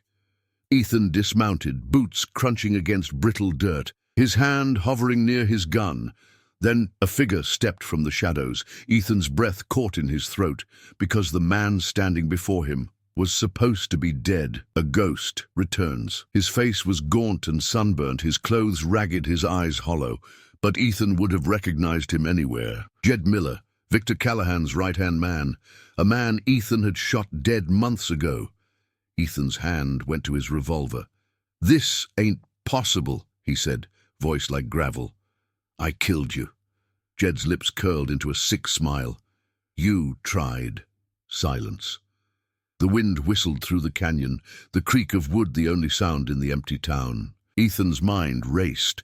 He had shot Jed Miller in the chest, had left him bleeding out in the dust, certain he wouldn't live to see the morning. But here he was, and that meant something worse than a ghost had come back to haunt him. The warning. Jed took a slow step forward, his boots dragging against the dirt, his face twisting into something unreadable. "You think this war is over, Walker?" he rasped. Ethan's jaw tightened. "You're about to tell me it's not." Jed laughed, a dry, hollow sound. "They were never going to let you win," he said. Ethan narrowed his eyes. "Who?" Jed took another step. "The people behind Western Horizons. The ones who run everything. You think Michael Brant was the top. He was a puppet." Ethan's blood went cold. Jed's smile widened. "You started something you can't stop, Walker," he whispered. "And now, they're coming." Ethan's fingers twitched toward his gun. "You came all this way just to warn me?" Jed chuckled. Not just that. Then he pulled a knife and charged. A fight in the dark. Ethan dodged left, the blade whistling past his ribs. Jed came again, fast, desperate, unhinged. Ethan caught his wrist, twisted hard, felt the bones crack beneath his grip. Jed howled but didn't stop, didn't hesitate, didn't feel pain the way a man should. That's when Ethan knew. Jed wasn't right. Something had been done to him. Jed lunged again. Ethan drew his revolver, aimed for the head. Boom! Jed collapsed. For real this time. Ethan stood over the shaking, dying man, his breathing heavy. Blood pooled beneath Jed's chest, soaking the ground. He coughed, laughing through choking gasps. "You're already dead, Walker," he whispered. "You just don't know it yet." Then his eyes went blank, and Jed Miller was gone. Again. The truth behind the curtain. Ethan wiped the blood from his hands, his heart still hammering against his ribs. He didn't know what had been done to Jed. But something about this whole damn thing felt wrong. Something bigger was happening, something worse than bikers and oil companies. And if Jed's warning was real, if Western Horizons had bosses even higher up the chain, then this wasn't just about Clearwater County anymore. This was about something much, much bigger, and Ethan Walker had just become their #1 target. He mounted his horse, turning back toward the ranch, toward his family. Because whatever was coming, he wasn't just going to fight it, he was going to end it, once and for all. The battle for Walker Ranch was supposed to be the end. The vipers were gone. The corporate wolves had retreated, but Ethan Walker knew better than to believe in peace, because when you cut off the head of a snake, another one always grows back. And now, standing in the moonlit remains of Hollow Creek, he had just seen proof that the war was far from over. Because Jed Miller, Victor Callahan's right-hand man, the bastard Ethan had put in the ground, had come back. And before he died again, he left behind a warning. "You're already dead, Walker. You just don't know it yet." Ethan had no idea what that meant, but he was going to find out. And when he did, God help the men responsible. The gathering storm. By sunrise, Ethan was back at Walker Ranch. Luke Ramirez was waiting for him, leaning against his patrol truck, arms crossed. "You gonna tell me where the hell you ran off to last night?" Ethan dismounted, his boots kicking up dust, his jaw set like stone. "Got a letter," he said. "Took me to Hollow Creek." Luke frowned. "And?" Ethan reached into his saddlebag and pulled out a blood-stained shirt, the one Jed Miller had been wearing when he died the second time. Luke's face darkened. "Jesus Christ." Ethan tossed the shirt onto the truck bed, the fabric still damp with Jed's blood. "He told me something before he bled out?" Luke rubbed a hand down his face, already knowing he wasn't going to like what he heard. Ethan's voice was low, dangerous. "He said the people behind Western Horizons weren't done. Said Brant wasn't the top of the chain, that something bigger was coming." Luke exhaled slowly. "Bigger?" Ethan nodded. "And he said I was already dead." A long silence. Luke pulled out a cigarette, lighting it with shaky hands. "You believe him." Ethan looked out over his land. The ranch, his home, his son's future. Then he turned back to Luke. "I don't take chances." An unfinished battle, Ethan. Luke and Maggie Carter gathered around the kitchen table, staring at the mess of documents, maps, and financial records Claire had laid out. Claire had spent the past week tearing apart Western Horizons energy from the inside, looking for any weakness. Now she finally had something. She pointed to a name on the screen. "Ever heard of Valor Holdings?" Ethan shook his head. "That's because they don't exist on paper," Claire said. "They're a shell company, a front, and guess who their main beneficiary is?" She tapped the screen. "Michael Brant." Luke muttered a curse. "Son of a bitch." Claire nodded grimly. "Western Horizons might have pulled out, but Brant isn't done. He's moving money through Valor Holdings, setting up new operations under different names." Ethan's fists clenched. "So he's just going to keep coming." Maggie exhaled. "It looks that way." Ethan nodded. "Then we burn him to the ground." Into the wolves' den, Ethan didn't wait. He, Logan Kane, and 4 of their best men drove out to Dallas, following a paper trail that led to an abandoned factory on the city's outskirts. By the time they arrived, the sun was setting behind steel and concrete, painting the sky blood red. Ethan and Logan crouched behind a rusted-out pickup, binoculars scanning the entrance, 2 guards, automatic weapons, and a line of black SUVs parked out front. "Jesus," Logan muttered, "this ain't just a corporate front, this is a damn militia." Ethan grunted. "Looks that way." He checked his revolver, his mind already working through a plan. They had 2 options: walk away or go in, guns blazing. Ethan holstered his weapon. "Let's go make some noise." A message in blood. Logan took first shot, a suppressed round to the head of the closest guard. Ethan took the second, dropping the next man before he could even raise his rifle. They moved fast, storming the warehouse doors, cutting through the shadows like ghosts. Inside, the air was thick with the smell of sweat, oil and steel. Boxes of guns, cash, and black market supplies were stacked high. And at the far end of the room, seated at a polished steel table, was Michael Brant, smirking. "Well," Brant said, "I was wondering when you'd show up." Ethan didn't say a word, just raised his gun. Brant chuckled, unbothered. "Go ahead, Walker, kill me. You think it changes anything?" Ethan's finger tightened on the trigger. Brant leaned forward, his smile widening. "They won't stop coming," he whispered. "You think this is over. You have no idea what's coming." Ethan's heart slowed, because there was no fear in Brant's eyes, no desperation, just certainty. Brant chuckled again. "Go ahead," he said. "Pull the trigger, see what happens next." Ethan didn't hesitate. Boom! Brant slumped forward, blood pooling across the table. Ethan turned to Logan. "Burn this place down!" The fallout by dawn. News had spread like wildfire. Michael Brant was dead, his secret militia destroyed, and Valor Holdings gone. But something still didn't sit right. Ethan sat on the porch of the ranch watching the horizon, knowing something was still coming. Brant hadn't been lying. This wasn't over, and the way he had smiled at the end, like he knew something Ethan didn't, that was what kept him awake. Because if Brant was just a puppet, then who was pulling the strings? The first warning. That night, Ethan got his answer. A black SUV pulled up outside the ranch. The driver stepped out. No gun, no threats, just a single briefcase, which he left on the ground before driving away. Ethan picked it up, his gut twisting. He opened it. Inside was a single photograph. A woman, mid-50s, grey hair, sharp eyes, and a note. "You killed my son. Now it's my turn." Ethan's breath stilled, because he knew exactly who this was, and if she was coming for him. Then this war was about to reach a whole new level. The devil's mother.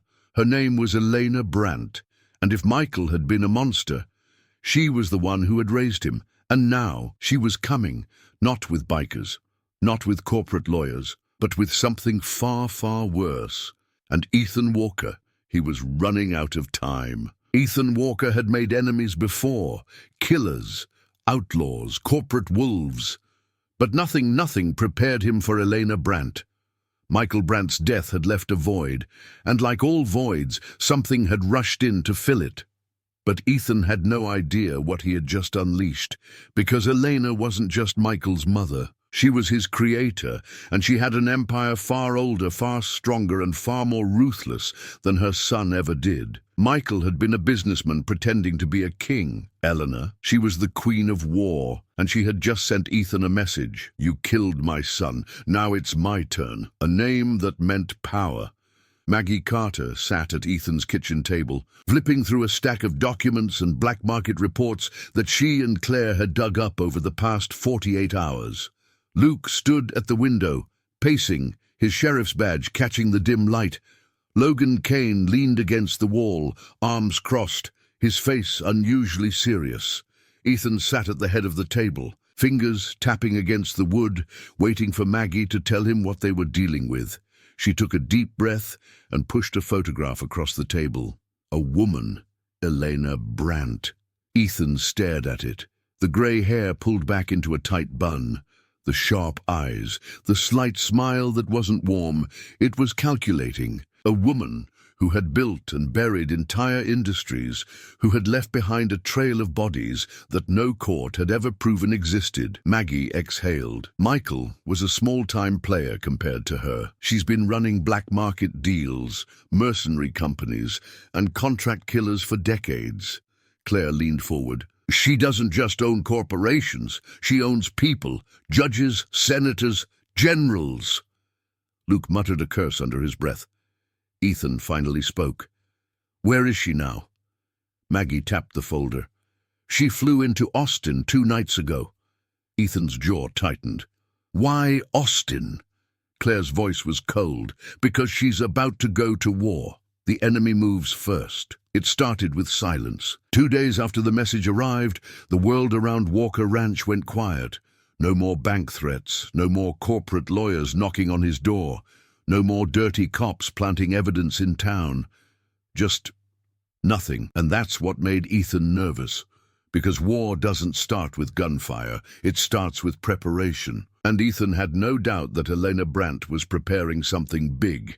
He just didn't know what it was yet. Then, one night, the first shot was fired. The hit list. It happened fast. 3 men, Clearwater ranchers who had stood with Ethan against Western Horizons, were found dead within 24 hours, shot, strangled, poisoned, each one killed differently but with one thing in common, a black card left on their chest with a single number written on it, counting down. 6, 5, 4. Ethan stood over the third body, staring at the black card as Luke stood beside him, his face grim. This isn't a war, Luke said. War. This is a purge. Ethan nodded. She's sending a message. Maggie crouched beside the body, gloves on, flipping over the black card. There was something else written on the back. A name. Ethan's blood ran cold. His name. No more waiting. The enemy had moved. And now it was Ethan's turn. By midnight, Walker Ranch was locked down. Luke's deputies patrolled the perimeter, armed to the teeth. Logan's men rode in shifts, scanning the roads leading into town. Claire worked with Maggie, tracing financial records, trying to predict Elena's next move. And Ethan, he prepared for war, a killer from the past. Then the phone call came. The burner phone in Ethan's pocket buzzed, an unlisted number flashing on the screen. He answered, his voice sharp. Walker. Silence. Then, a voice he hadn't heard in 10 years. Hello, cowboy? Ethan's breath caught. He knew that voice. Killian Rourke, a man Ethan had thought was long dead, a man who had once been his closest brother in war, and a man who had since become a legend in the world of professional killers. Ethan. Killian's voice was calm, measured. You've stepped into something you shouldn't have.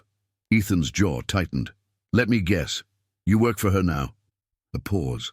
Then, I'm here to give you a warning, Killian said. She's not sending an army. She's sending me. A war with no rules. Killian Rourke wasn't just an assassin. He was the best. Ex-Special Forces. A ghost among ghosts. And now, he had a contract with Ethan's name on it.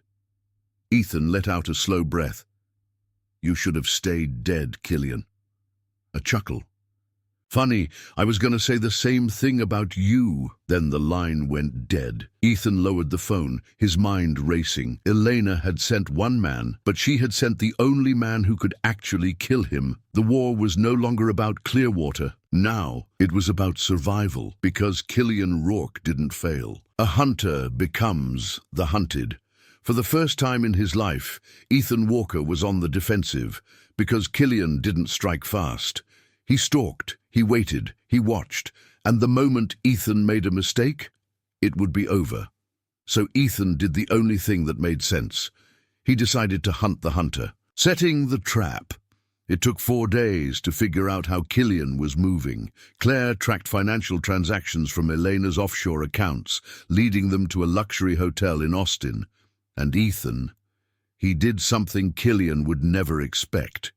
He walked right through the front doors, no backup, no army. Just him, and his gun. The final gambit. Killian was waiting, sitting at the hotel bar, a glass of whiskey in one hand, a knife twirling in the other. Ethan sat down across from him. For a moment, neither spoke. Then, Killian smiled. "You're early." Ethan didn't blink. "And you're getting slow."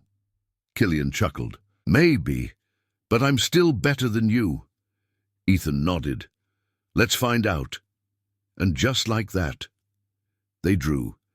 Two old soldiers, locked in one final battle, a fight that only one of them would walk away from. The bar was silent, the kind of silence that only happens when two killers recognize each other. Ethan Walker and Killian Rourke sat across from one another at a sleek, modern bar in a luxury Austin hotel, a place built for politicians and oil executives, not men who had spilled blood across war zones. And yet, here they were. Two ghosts from the past, one sent to kill, one determined to survive. The bartender, sensing something wrong, quietly disappeared. The few patrons still sipping their expensive whiskey. They didn't realize they were sitting in the middle of a gunfight waiting to happen. Killian smirked, swirling the glass of whiskey in his hand. "You really just walked in here, huh?" he murmured. Ethan didn't blink. "Didn't feel like hiding." Killian chuckled. "You always were predictable." Ethan leaned forward, his voice low, firm. "And you were always a coward." Killian's smirk vanished. For a moment, they just stared at each other. Two men who had once fought side by side, now sitting on opposite ends of a gun barrel. Then Killian moved first. His hand flashed toward the knife on the table. Ethan drew his gun in a blink. Boom! The bullet ripped through the whiskey glass, shattering it into 1,000 shards before Killian could reach the blade. The room exploded into chaos. Patrons screamed, diving for cover. Killian flipped the table, sending plates and drinks crashing onto the floor as he dove to the side, drawing his own weapon. Ethan rolled back behind the bar counter, reloading as bullets tore through bottles of high-end liquor, sending glass and alcohol raining down like shrapnel. Killian's voice carried through the gunfire. "You're making this harder than it has to be, Ethan." Ethan crouched behind the bar, breathing steady. "You came to kill me, Killian." Killian's laughter echoed through the wreckage. "Not yet." And that's when Ethan knew. This wasn't just about a kill. This was about a message. Killian wasn't trying to take him out here. He was testing him, making sure Ethan still had fight left in him, and that meant this wasn't the real fight. The real fight was still coming. And Killian, he was just having fun. The Escape Hotel security was already rushing in, guns drawn, shouting for everyone to get on the ground. Killian moved first, shoving past screaming patrons, weaving through the chaos like a ghost. Ethan pushed himself up from behind the bar, blood running down his arm where glass had cut into his skin. He could still see Killian moving toward the exit. Ethan took a breath, aimed, and fired. The bullet hit Killian in the shoulder. A clean shot, not enough to kill, but enough to make him remember. Killian stumbled, cursed, then turned back to grin at Ethan before slipping through the doors, gone like smoke. Ethan lowered his gun, jaw tight. He had won this round, but the war had just begun. Back to Clearwater. By the time Ethan got back to Walker Ranch, the place was locked down like a fortress. Logan Kane's men patrolled the fence line. Luke's deputies were stationed at every major road leading in and out of town. And Claire Walker sat in Ethan's kitchen, waiting. She stood when he walked in, her eyes sharp as steel. "That bad?" she asked. Ethan pulled off his jacket, blood still staining his sleeve. "It's worse," he muttered. Claire crossed her arms. "Tell me." Ethan met her gaze. "They didn't just send a killer, Claire." He exhaled. "They sent the best. The meaning of the hunt." They sat around the war table, maps and files spread out across the wood. Maggie Carter was on her laptop, tracking financial movements tied to Elena Brant. Luke leaned against the wall, arms crossed, listening. And Logan, he cleaned his shotgun, his expression dark. "You telling me we're up against a damn hitman now?" Logan grumbled. Ethan exhaled. "Not just a hitman." He met their stares. Killian Rourke. Former Special Forces, ex-Black Ops. Been a ghost since we left the war. Luke cursed. Son of a bitch. Claire leaned forward. So what's his play? Ethan thought back to the bar fight in Austin. How Killian had tested him, how he hadn't gone for the kill immediately. He's not coming to assassinate me, Ethan muttered. Claire frowned. Then what?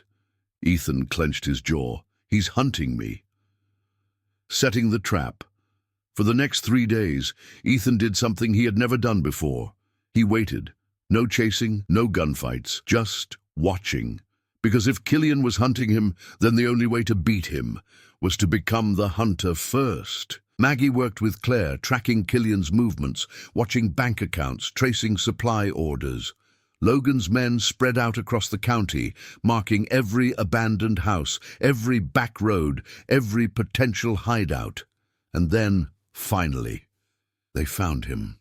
A safe house tucked away in the desert outskirts of Texas. And if Killian thought Ethan was going to sit back and wait for him to make the next move, he was dead wrong. Storming the safe house, Ethan, Logan, and 5 of their best men rolled up to the safe house just before dawn. A small, rundown farmhouse, far from any main roads. No security cameras, no guards. Because Killian didn't need them, he was his own defense system. Ethan stepped out of the truck, revolver in hand. The morning air was still, the kind of stillness that only comes before a storm. Logan exhaled. This is going to be messy. Ethan nodded. Good. And then he kicked in the door. The last stand. The house was dark, empty, but Ethan knew better than to relax. Then a knife flashed through the air. Ethan barely dodged, feeling the blade slice through the air where his throat had been a second earlier. He turned, raising his gun, and there was Killian, smirking, bleeding from the shoulder wound Ethan had given him, and ready to end this. Should have stayed in the war, Ethan, Killian muttered. Ethan didn't reply, because there was nothing left to say. There was only one way this ended, and Ethan was about to make damn sure he was the one walking away. The safe house was silent, the kind of silence that only exists when 2 men know only one of them will leave alive. Ethan Walker and Killian Rourke faced each other in the dimly lit room, both men holding death in their hands.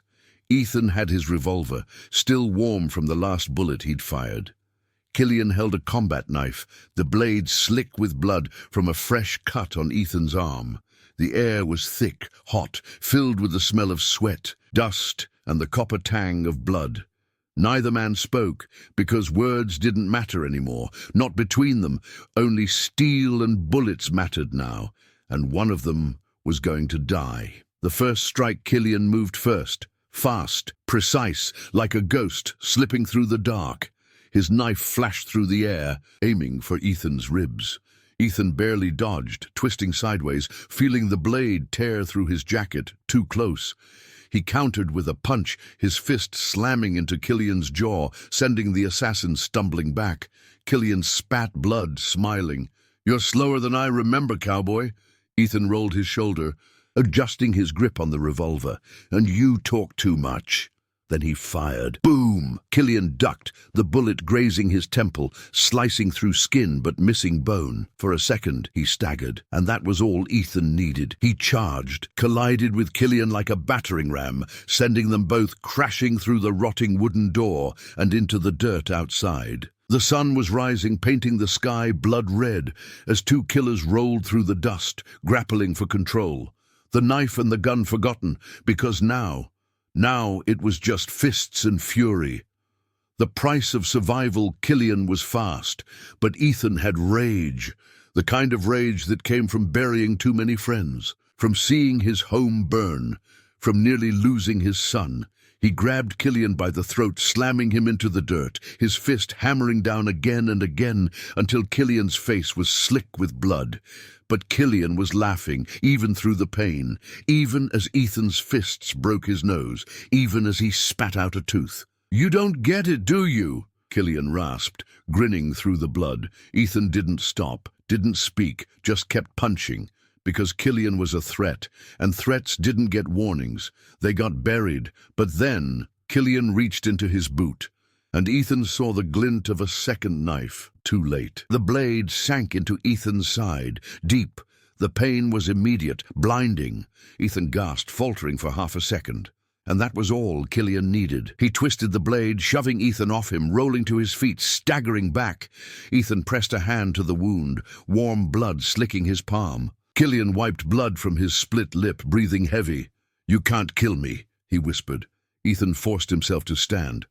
"I don't need to," Killian frowned, then froze, because Logan Kane and Luke Ramirez stood behind him, guns raised. And behind them, Maggie Carter, Claire Walker, and half of Clearwater County. Rifles, shotguns, all aimed at him. Killian's grin faded. "Ah," he muttered. "Shit. The end of a ghost." For the first time in his entire life, Killian Rourke was out of options. He was the best in the world at what he did, but he wasn't immortal. He was cornered. Ethan, still bleeding, stepped forward. "Put the knife down, Killian." Killian stared at the dozen gun barrels pointed at his head. Then he sighed. "You know," he said, "I really thought I had you." Ethan watched him. Killian smiled. Then he lunged, not at Ethan, at Maggie, and in a single instant, boom! A rifle fired. Killian stopped mid-charge, his body jerking violently. For a second, he just stood there. Then he collapsed, dead. Claire lowered her rifle, her jaw tight, her hands steady. Ethan exhaled, the pain in his side almost forgotten. It was over. For real, this time, a bigger enemy. Still stands. Ethan sat in his truck, pressing a bloodied rag to his wound, breathing through the pain. Claire leaned against the driver's side door, watching him. "You should be in a hospital." Ethan smirked. "You sound like Sarah." Claire sighed, running a hand through her hair. Then she looked out at Killian's body, now wrapped in a tarp. "This was bad," she muttered. Ethan wiped the blood from his hands. "Yeah." Claire hesitated. "But you know what's worse?" Ethan looked at her. Claire's expression was grim. "Killian wasn't lying," she said. "We're not done." Ethan's jaw tightened. "We just killed a ghost," Claire continued. "But Elena Brant." She turned to him. "She's still out there, and if we don't stop her—" Claire exhaled, shaking her head. "Everything we just fought for? It'll burn." Preparing for the final war. Back at Walker Ranch, they got to work. Claire and Maggie were digging deeper, looking for Elena's weak spots. Luke and Logan reinforced the town's defenses, because this wasn't over, not even close. Ethan, still bandaged, sat alone on his porch, staring at the horizon. His son, Tommy, stepped outside, sitting beside him. For a moment, they were just quiet. Then Tommy looked up. "Dad?" Ethan glanced down at him. "Yeah?" Tommy hesitated. "Is it over?" Ethan stared at the land before him. His home, his family's legacy, and somewhere out there in the world, Elena Brant was preparing to burn it all to the ground. Ethan took a slow breath. "No, son," he said quietly. "It's just beginning. Elena makes her move." The next morning, a private jet landed in Texas. Elena Brant stepped onto the sun-scorched tarmac. Dressed in black, her expression unreadable. A man in a suit approached, handing her a folder. "Killian Rourke is dead," the man said. Elena flipped through the report, her face blank. She closed the folder. Then she smiled. A slow, cold smile. "Good," she murmured. She turned to the man. "Get the team ready," she said. "We're going to finish this ourselves." The final war begins. Ethan Walker had survived bikers, mercenaries, corporate hitmen, but now he was about to face something far worse, because Elena Brant wasn't sending soldiers. She was coming herself, and this time, she wasn't leaving until Ethan Walker was dead. For good, the war had changed. Ethan Walker had survived bikers, mercenaries, corporate assassins, but none of them compared to Elena Brant. Because this time, the enemy wasn't just sending killers. She was coming herself, and that meant one thing. This was the final battle. Either Ethan died, or Elena burned. There was no in-between, a town on edge. The air in Clearwater County was different now. Everyone felt it.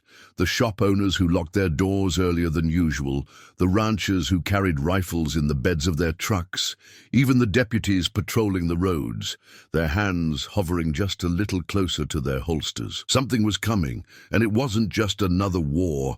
It was a reckoning. And Ethan Walker, he was at the center of it, the name that brought fear. Maggie Carter sat in Ethan's kitchen, a laptop open, her fingers moving fast across the keyboard.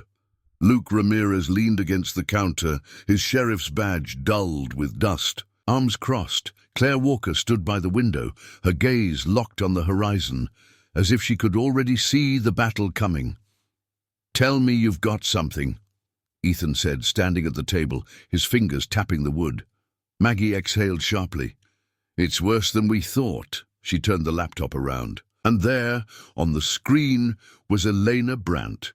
Not just one name, a dozen, alias after alias, fake companies, black market arms deals, assassinations. Maggie looked up, her voice tight. "She's been doing this for decades." Ethan studied the images, the documents, the classified reports pulled from deep within the government's hidden files. "She's not just a businesswoman," Maggie continued. "She's a warlord."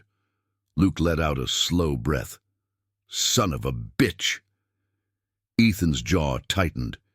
If Brant had been a snake, Elena was the viper that birthed him.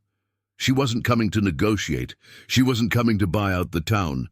She was coming to finish the job. And she was bringing an army.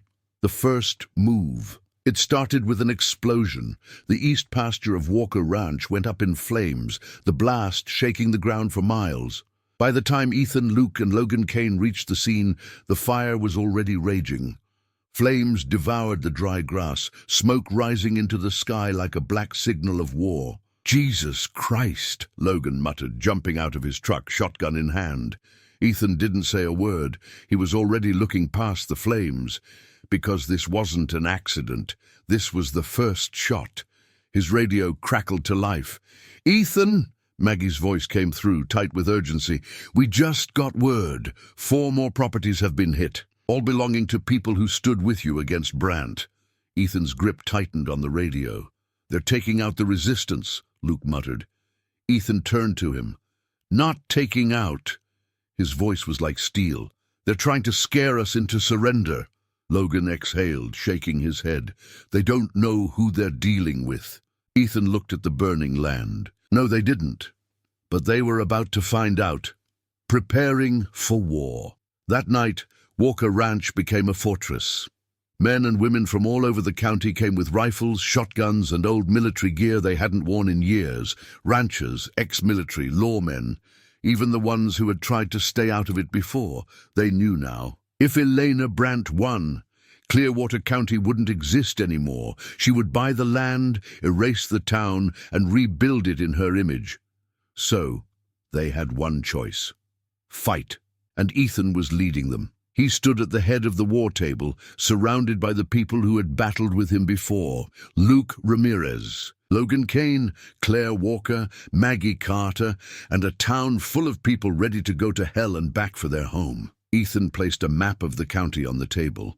And then he pointed to a single location. "Elena's here." Claire frowned. "How do you know?" Ethan's eyes burned like fire. "Because that's where I'd be." Silence. Then Logan grinned. "Then let's go knock on her door." Into the lion's den, the convoy rolled out at midnight. 15 trucks, 50 fighters, more guns and ammunition than the town had ever seen. They weren't waiting for Elena to come to them. They were going straight for her throat.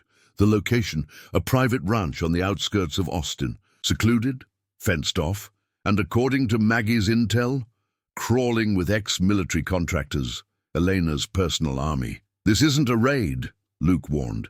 "This is a war." Ethan checked his revolver, then looked at him. "Damn right it is. The last stand." By the time they reached the Brant Ranch, the sky was dark, the moon hidden behind thick clouds.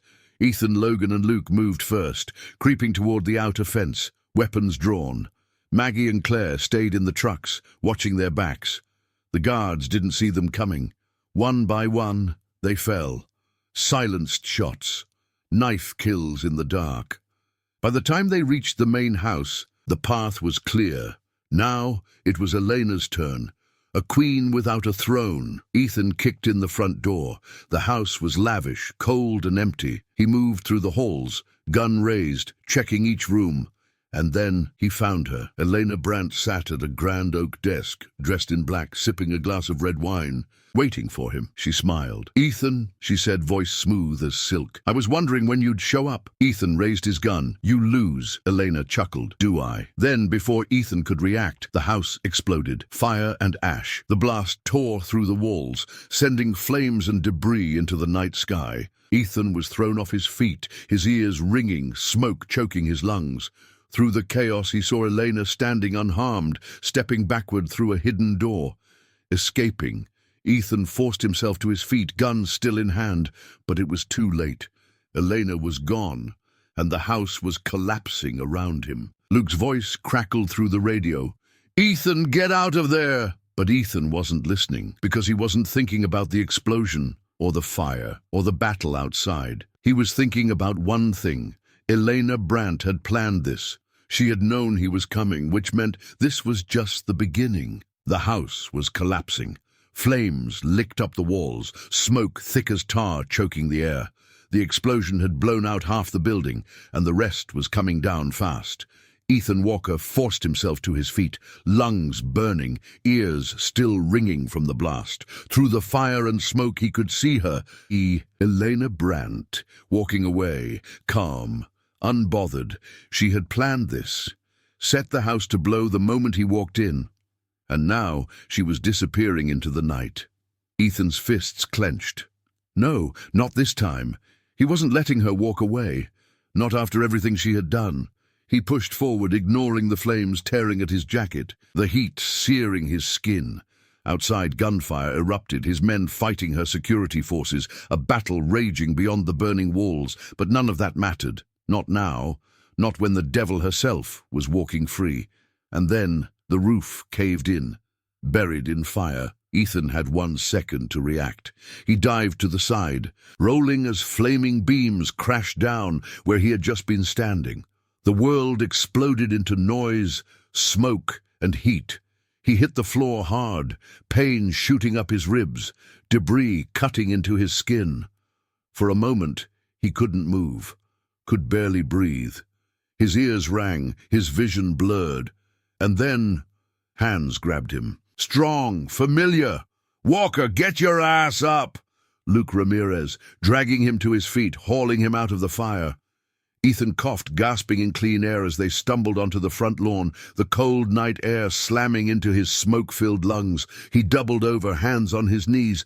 "Where is she?" he gasped. Logan Kane stormed up, rifle in hand, his face streaked with blood and soot. "Gone," Logan growled. "Took a convoy west. We couldn't get to her." Ethan lifted his head, his jaw tightening. She had escaped. Again. But next time? There wouldn't be a next time, because he wasn't chasing anymore. He was going to end this, and he was going to do it now. Hunting the Queen back at Walker Ranch, Ethan sat in his office, staring at a map of Texas, his mind racing. Claire sat across from him, her fingers flying across a keyboard, hacking into records she had no business accessing. Maggie Carter was on the phone, digging for anything they could use. And then they found her. Claire leaned forward, tapping the screen. "There," she said, "Mexico. She's moving south." Ethan's eyes narrowed. "Why?" Maggie hung up her phone. "She owns property down there. Ranchland. A compound, maybe." Ethan exhaled through his nose. Of course, Elena had planned for this, had planned. A safe retreat, far from the jurisdiction of the U.S. government. But there was one problem. She had left too many bodies behind. Too much blood in the water. And Ethan Walker, he was coming for her. Into the south. The convoy rolled out at dawn. 4 trucks, 15 fighters. They crossed the border by nightfall, moving through back roads and desert trails, staying off the radar. Because this wasn't a battle on U.S. soil anymore. This was a war in the shadows. And Ethan Walker wasn't coming to negotiate. He was coming to finish this. The compound. By midnight, they had eyes on Elena's stronghold. It wasn't a ranch. It was a fortress. High walls, watchtowers, a private army patrolling the grounds. Logan let out a low whistle. She came prepared. Luke adjusted his rifle. So do we. Ethan studied the compound through binoculars, his expression unreadable. No more waiting, he muttered. He looked at his men. This ends tonight. The siege begins. They hit the gates at full speed. Logan's truck smashed through the front, bullets tearing through the air as men poured into the compound. Luke and his deputies opened fire, covering Ethan as he pushed forward. The guards fought hard, but they weren't ready for this. Not for a man with nothing left to lose. Ethan moved like a storm, his revolver barking fire, every shot finding its mark. One by one, Elena's soldiers fell, until finally, there was nothing left between him and her. The final confrontation. Elena Brant stood at the edge of the compound, dressed in black, a pistol in her hand. But she wasn't running. She was smiling like she had been expecting this. Ethan slowed his approach, his gun raised. "Elena," he said, his voice even. She tilted her head. "Ethan." A long silence. Then she laughed. "You really think this ends here?" she asked. Ethan didn't blink. "It does." She smirked. "Then do it." Ethan fired. Boom! Elena staggered, a bullet slamming into her shoulder. She gasped, falling to her knees, clutching the wound. For the first time, fear flickered in her eyes. She looked up, breathing hard. "You're not a killer, Ethan," she whispered. Ethan stared at her. Then he pulled the trigger again. Boom! A shot to the chest. Elena collapsed. This time, she wasn't getting up. Ethan exhaled, lowering his gun. Finally, it was over. The aftermath. By sunrise, the compound was empty. Elena's empire had fallen. Her soldiers dead or fled. And Ethan, for the first time in months, he could breathe. Logan clapped him on the back. "You did it, Walker." Ethan nodded, staring at the horizon. "I did." A long pause. Luke exhaled. "So what now?" Ethan thought about his son, his ranch, his home. He thought about everything they had lost. And finally, for the first time in a long time, he smiled. "Now," he said, "now we go home." The war was over, or at least that's what Ethan Walker told himself. Elena Brant was dead. Her empire was nothing but ashes in the Mexican desert. The corporate wolves had retreated, and the black vipers were rotting in the ground where they belonged.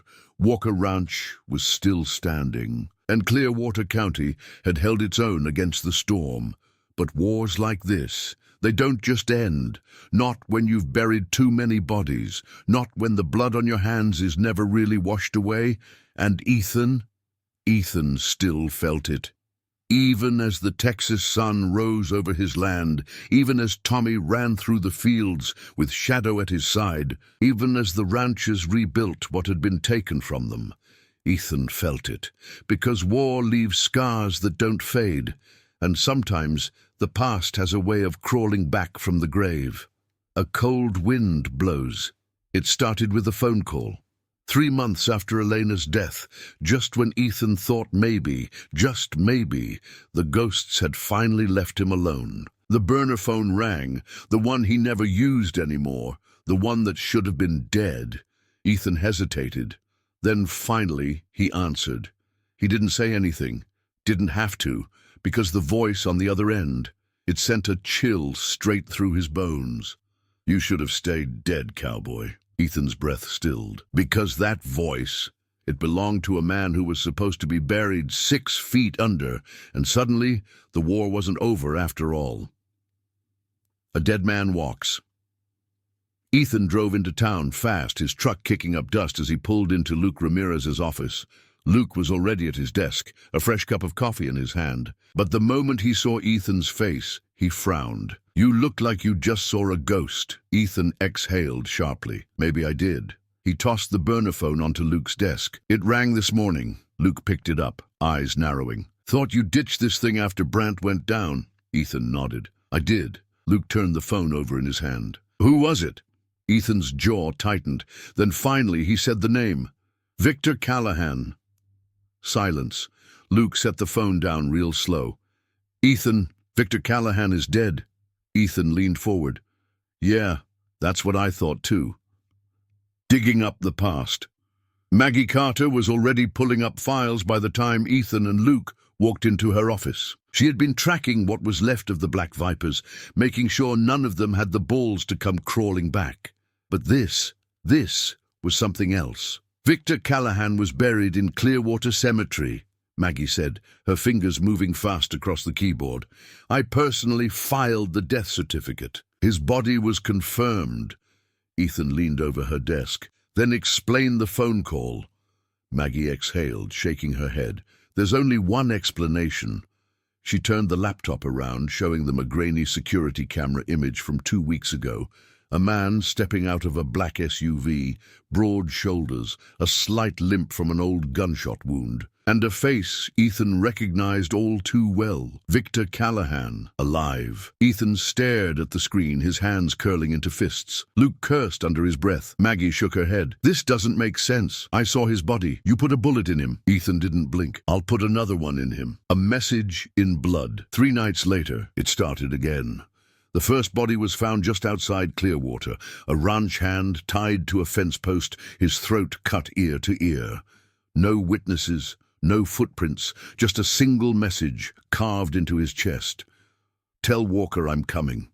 Ethan stood over the body, his breath slow, steady. But inside he felt something boiling, something dark, something he had buried with Callahan's body all those months ago. But if Victor was back, then so was Ethan's rage. Luke stood beside him, his face grim. This isn't just revenge, Luke muttered. This is a damn blood feud now. Ethan took off his hat, wiped the sweat from his brow. Then he looked at Luke. No, he said. This is war. The return of the Vipers. By the end of the week, Clearwater was on edge again. More murders, more bodies turning up on ranchland, and every single one had a message attached. Victor wasn't just killing random people. He was picking them, people who had stood with Ethan, people who had helped burn the Vipers down. And now he was making them pay. Maggie spread out crime scene photos across the kitchen table, her face pale. He's cutting out your support, she said, one by one. Luke exhaled sharply. We should have burned his whole damn family. Ethan was silent. Then finally, we finish it. Logan cracked his knuckles. Tell me how. Ethan stared at the map of Clearwater, his eyes dark. We make him come to us.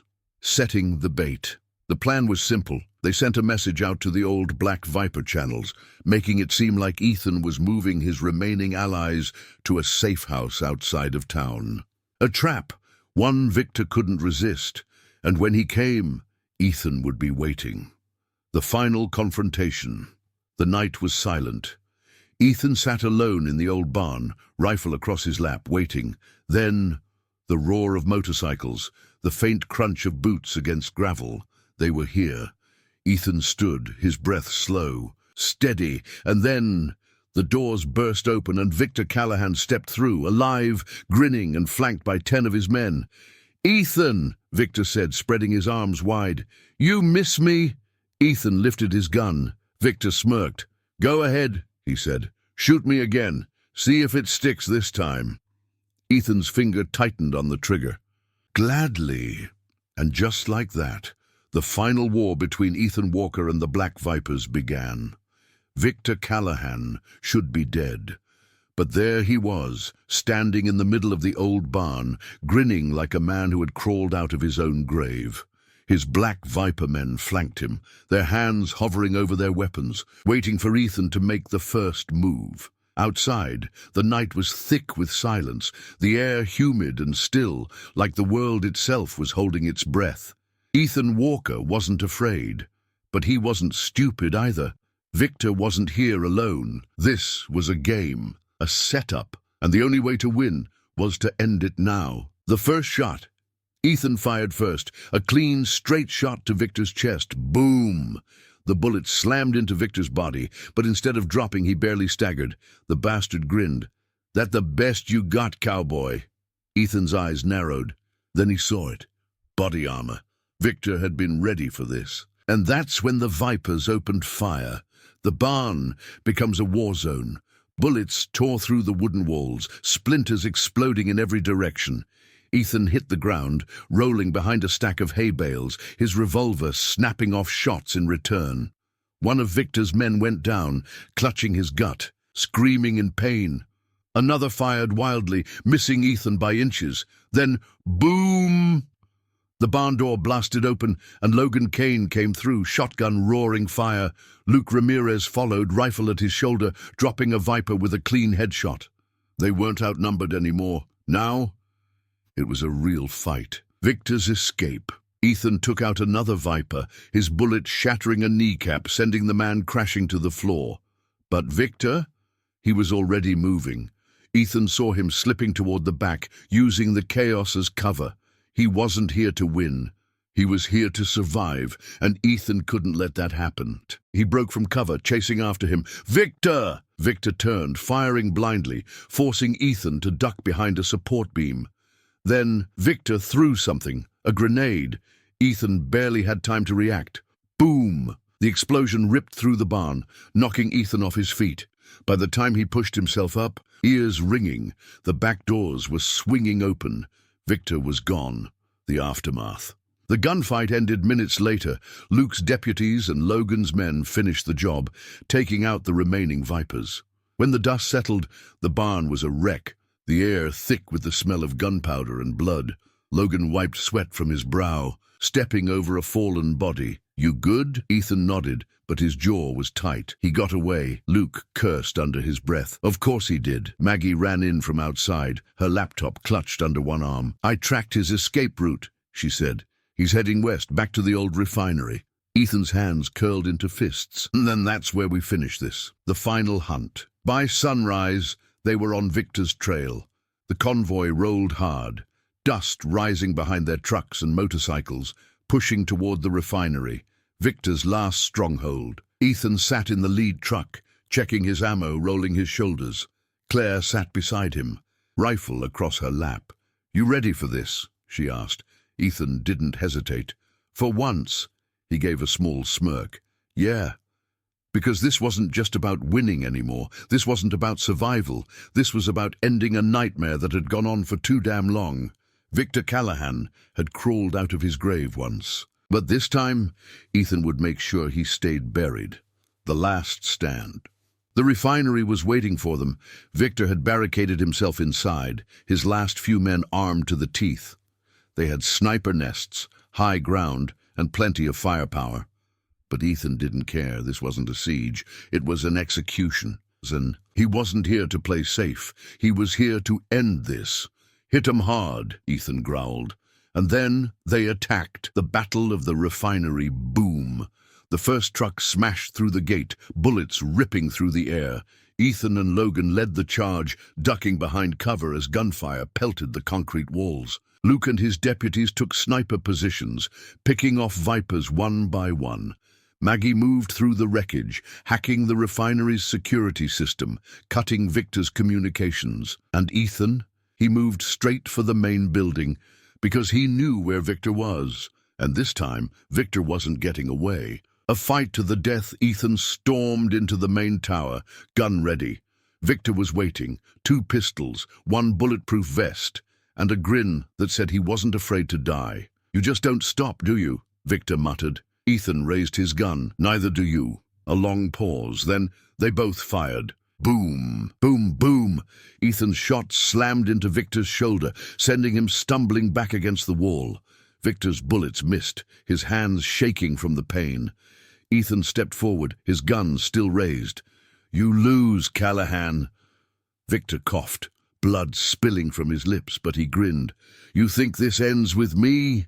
Ethan didn't hesitate. He pulled the trigger. Boom! Victor Callahan's body slid to the ground, and just like that, it was over. The war ends. By nightfall, the refinery was nothing but rubble. The last of the Vipers were dead. The war was finally over. Ethan sat on the back of his truck, staring up at the stars. Luke leaned against the door, crossing his arms. "You all right?" Ethan exhaled. "For the first time in a long time," he muttered. "Yeah." Luke smirked. Think we'll ever get peace? Ethan looked out at the horizon. The land he fought for. The home he nearly lost. Then he shook his head. Not men like us. A long silence. Then Claire walked over, arms crossed. You're coming home, right? Ethan gave a small nod. Yeah, he said. I think I am. And as the sun rose over the Texas plains, Ethan Walker finally knew the fight was over, for real this time.